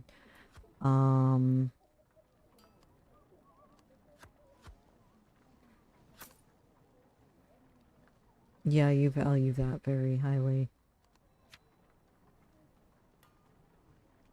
Paper parasol only works against the sun.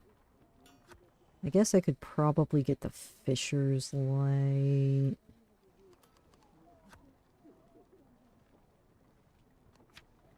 That's a physicality minus 1 versus mechanics minus 1.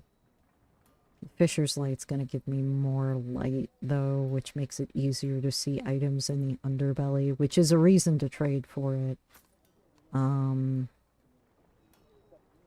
Oh shoot, actually, I'm gonna get that. Then I'm gonna want to take the actual torch I have and just trade for it.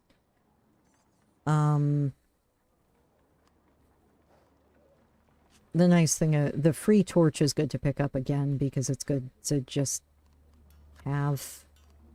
You can get rid of it by trading it. It's worth trading it away.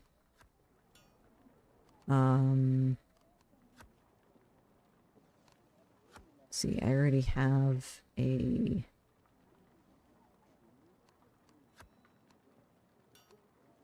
There was another item. Let's see, that was another item. I feel like there was another clothing item that... Oh, there were these fish. I feel like there was another clothing item I was about to trade. But, yes, the...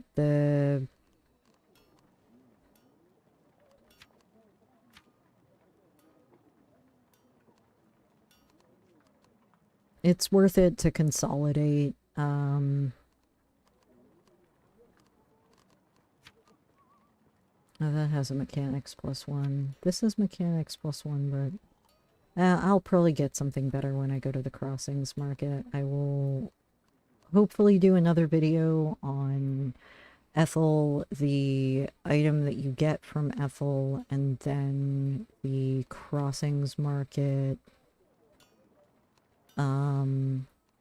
Oh, this is mechanics +1 without a downside, and this is mechanics +1 with burden, so we're gonna get rid of that.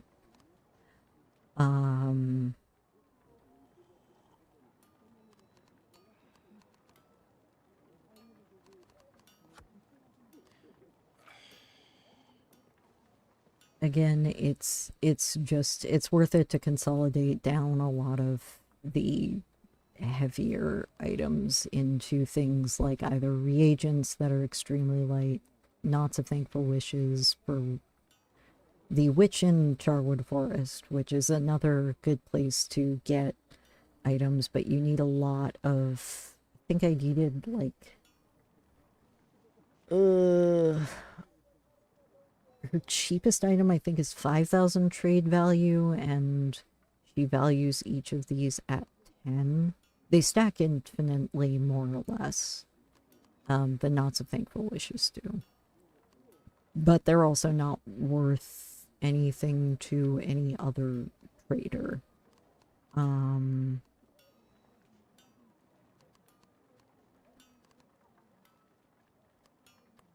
So it's a give or take in that case. If I had gotten a line or Brew of Land and Sea, I may have been able to... I mean, I knew that the Doomed Ghostly figure was not on Alkenrock Coast because the music will change and you will be able to see his shadow. Which didn't happen when we were there.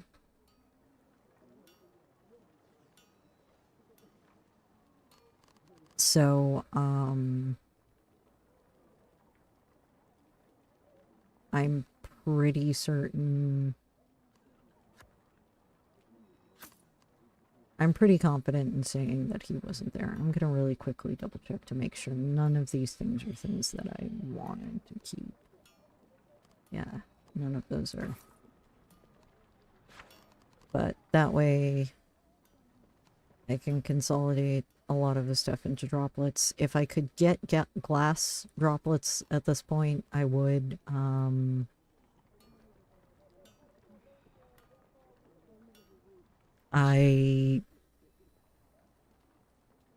I do want a better torch. I just really dislike the lanterns that give you a negative to your I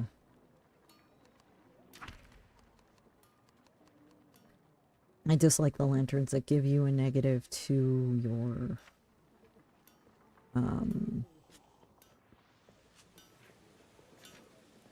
oh, what's it called? To your physicality or your mechanics, which is usually what they will do.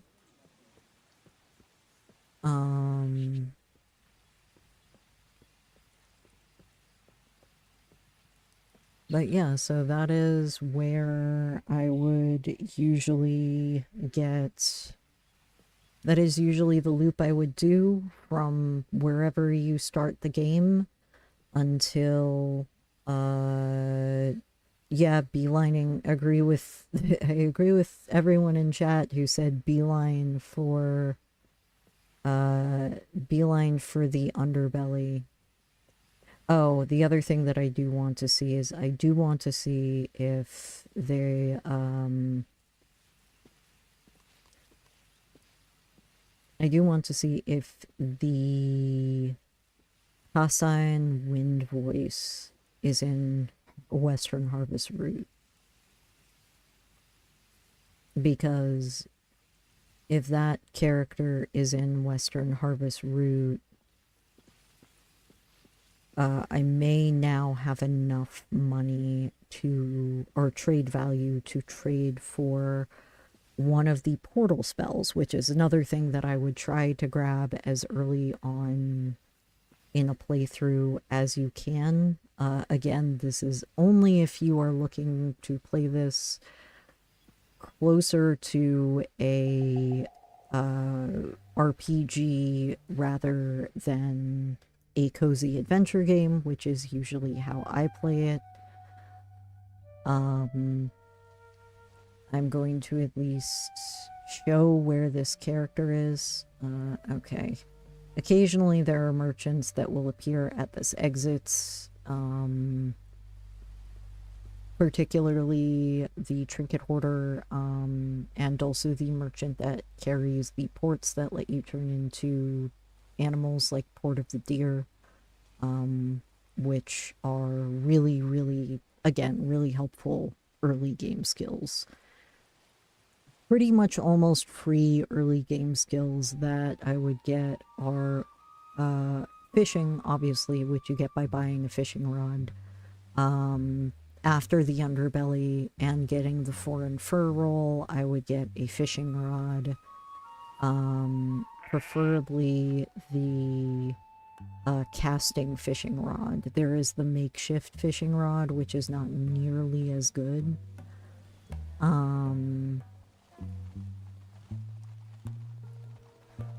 I would then try to, while you're at Batsaha, again, pick up a bunch of pet treats.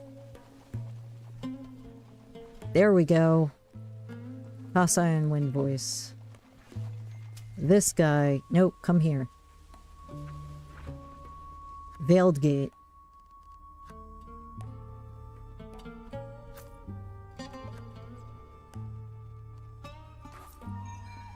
Haha.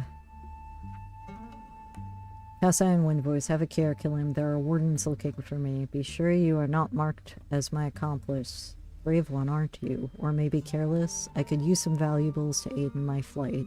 How about you offer me something in return in sharing my skill in making gates? A gate spell could get you out of all kinds of trouble. Let's say you to a trade.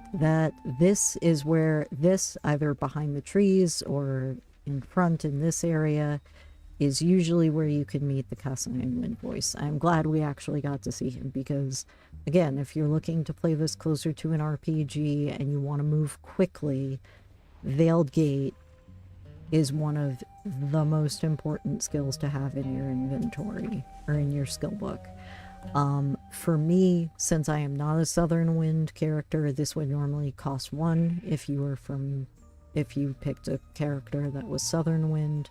I picked Eastern because I plan on trying to find the Port of the Deer, or the traveling merchant, not trader, that has the Port of the Deer. But Veiled Gate is extremely useful. It is a random teleport, unlike Kalim's Gate, which will teleport you back to Batsaha. So this, I think, is probably a good note to end on. Chances are, for Port of the Deer, I will have to do a little bit more running around, because usually you have to, like, for instance, this is Western Harvest route. The merchant that sells Port of the Deer will walk up and down this pathway up to the bridge up there, and then up to Koro Orchard. You usually have to... Let's see, I'm just going to pick up another torch right here since they're free.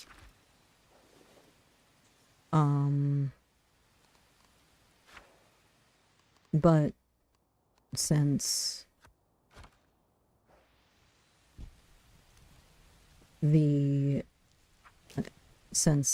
Port of the Deer spell is so useful, I am actually going to go see what the... Since we have the two easiest gate spells to get, which is Kalim's Gate, which is this gate, you have to be at a Nomad's Rest, which are these wind shelters. Usually they have hanging herbs and things, and a fireplace. And they are usually... They have a sign that usually labels them as a wind shelter. Let's see, I think it's this one over here. Yeah, Juniper Hedge. They usually will give you a name. These are the areas you can teleport back to Batsaha from.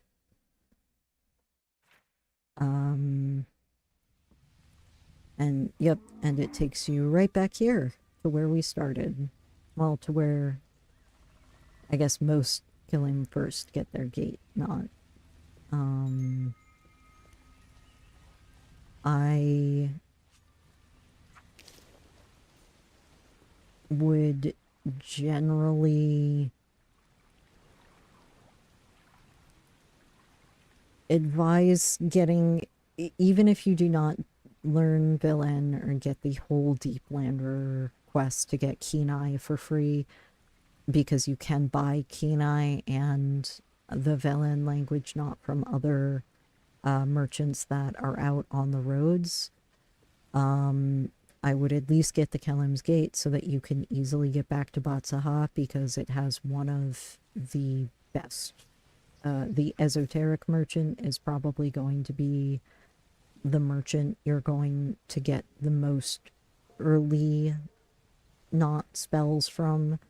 It also will allow for those who want to do combat for you to practice with the guard here, and also is a large enough place that the secretive person can usually be found here fairly frequently. Let's see, you have Knot of the Memorab, but you do not have a line. This merchant also has the possibility of selling a line. Knot of the Memorab I am going to get because that should allow me, hopefully, to break into some of the chests in Crescent Link, which is a very useful thing to do. I think Crescent Link has some of the most valuable lockboxes that you can get into, but is sometimes guarded by a lot of thieves, and the best way to sneak past them is using Knot of the Memorab. It also can allow you to move around fairly overtly, I guess, would be, because it does not, it causes enemies to not trigger when they pass you.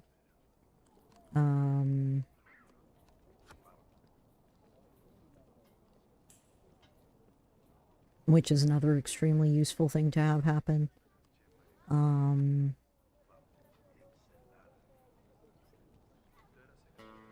And if you want to run around safely without doing, and you don't want to do combat, too much combat early on,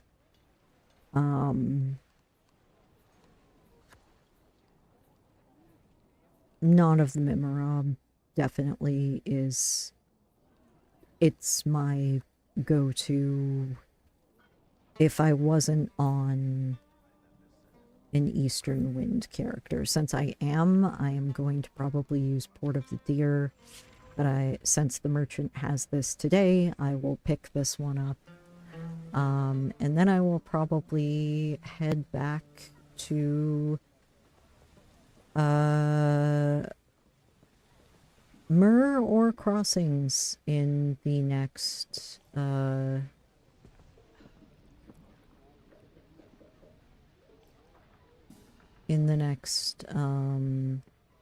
video. I will probably go back there to get the ritual or the items from Ethel, and then see if I can track down the merchant who has Port of the Deer, or perhaps probably go to the Wandering Weaver. But I'm going to sit down and have a cup of tea for right now. Thank you very much for joining me. Everybody who hopped into chat to give their first, the first few things they did in game. I really appreciate it. And I hope that you all have a wonderful evening, morning, safe travels.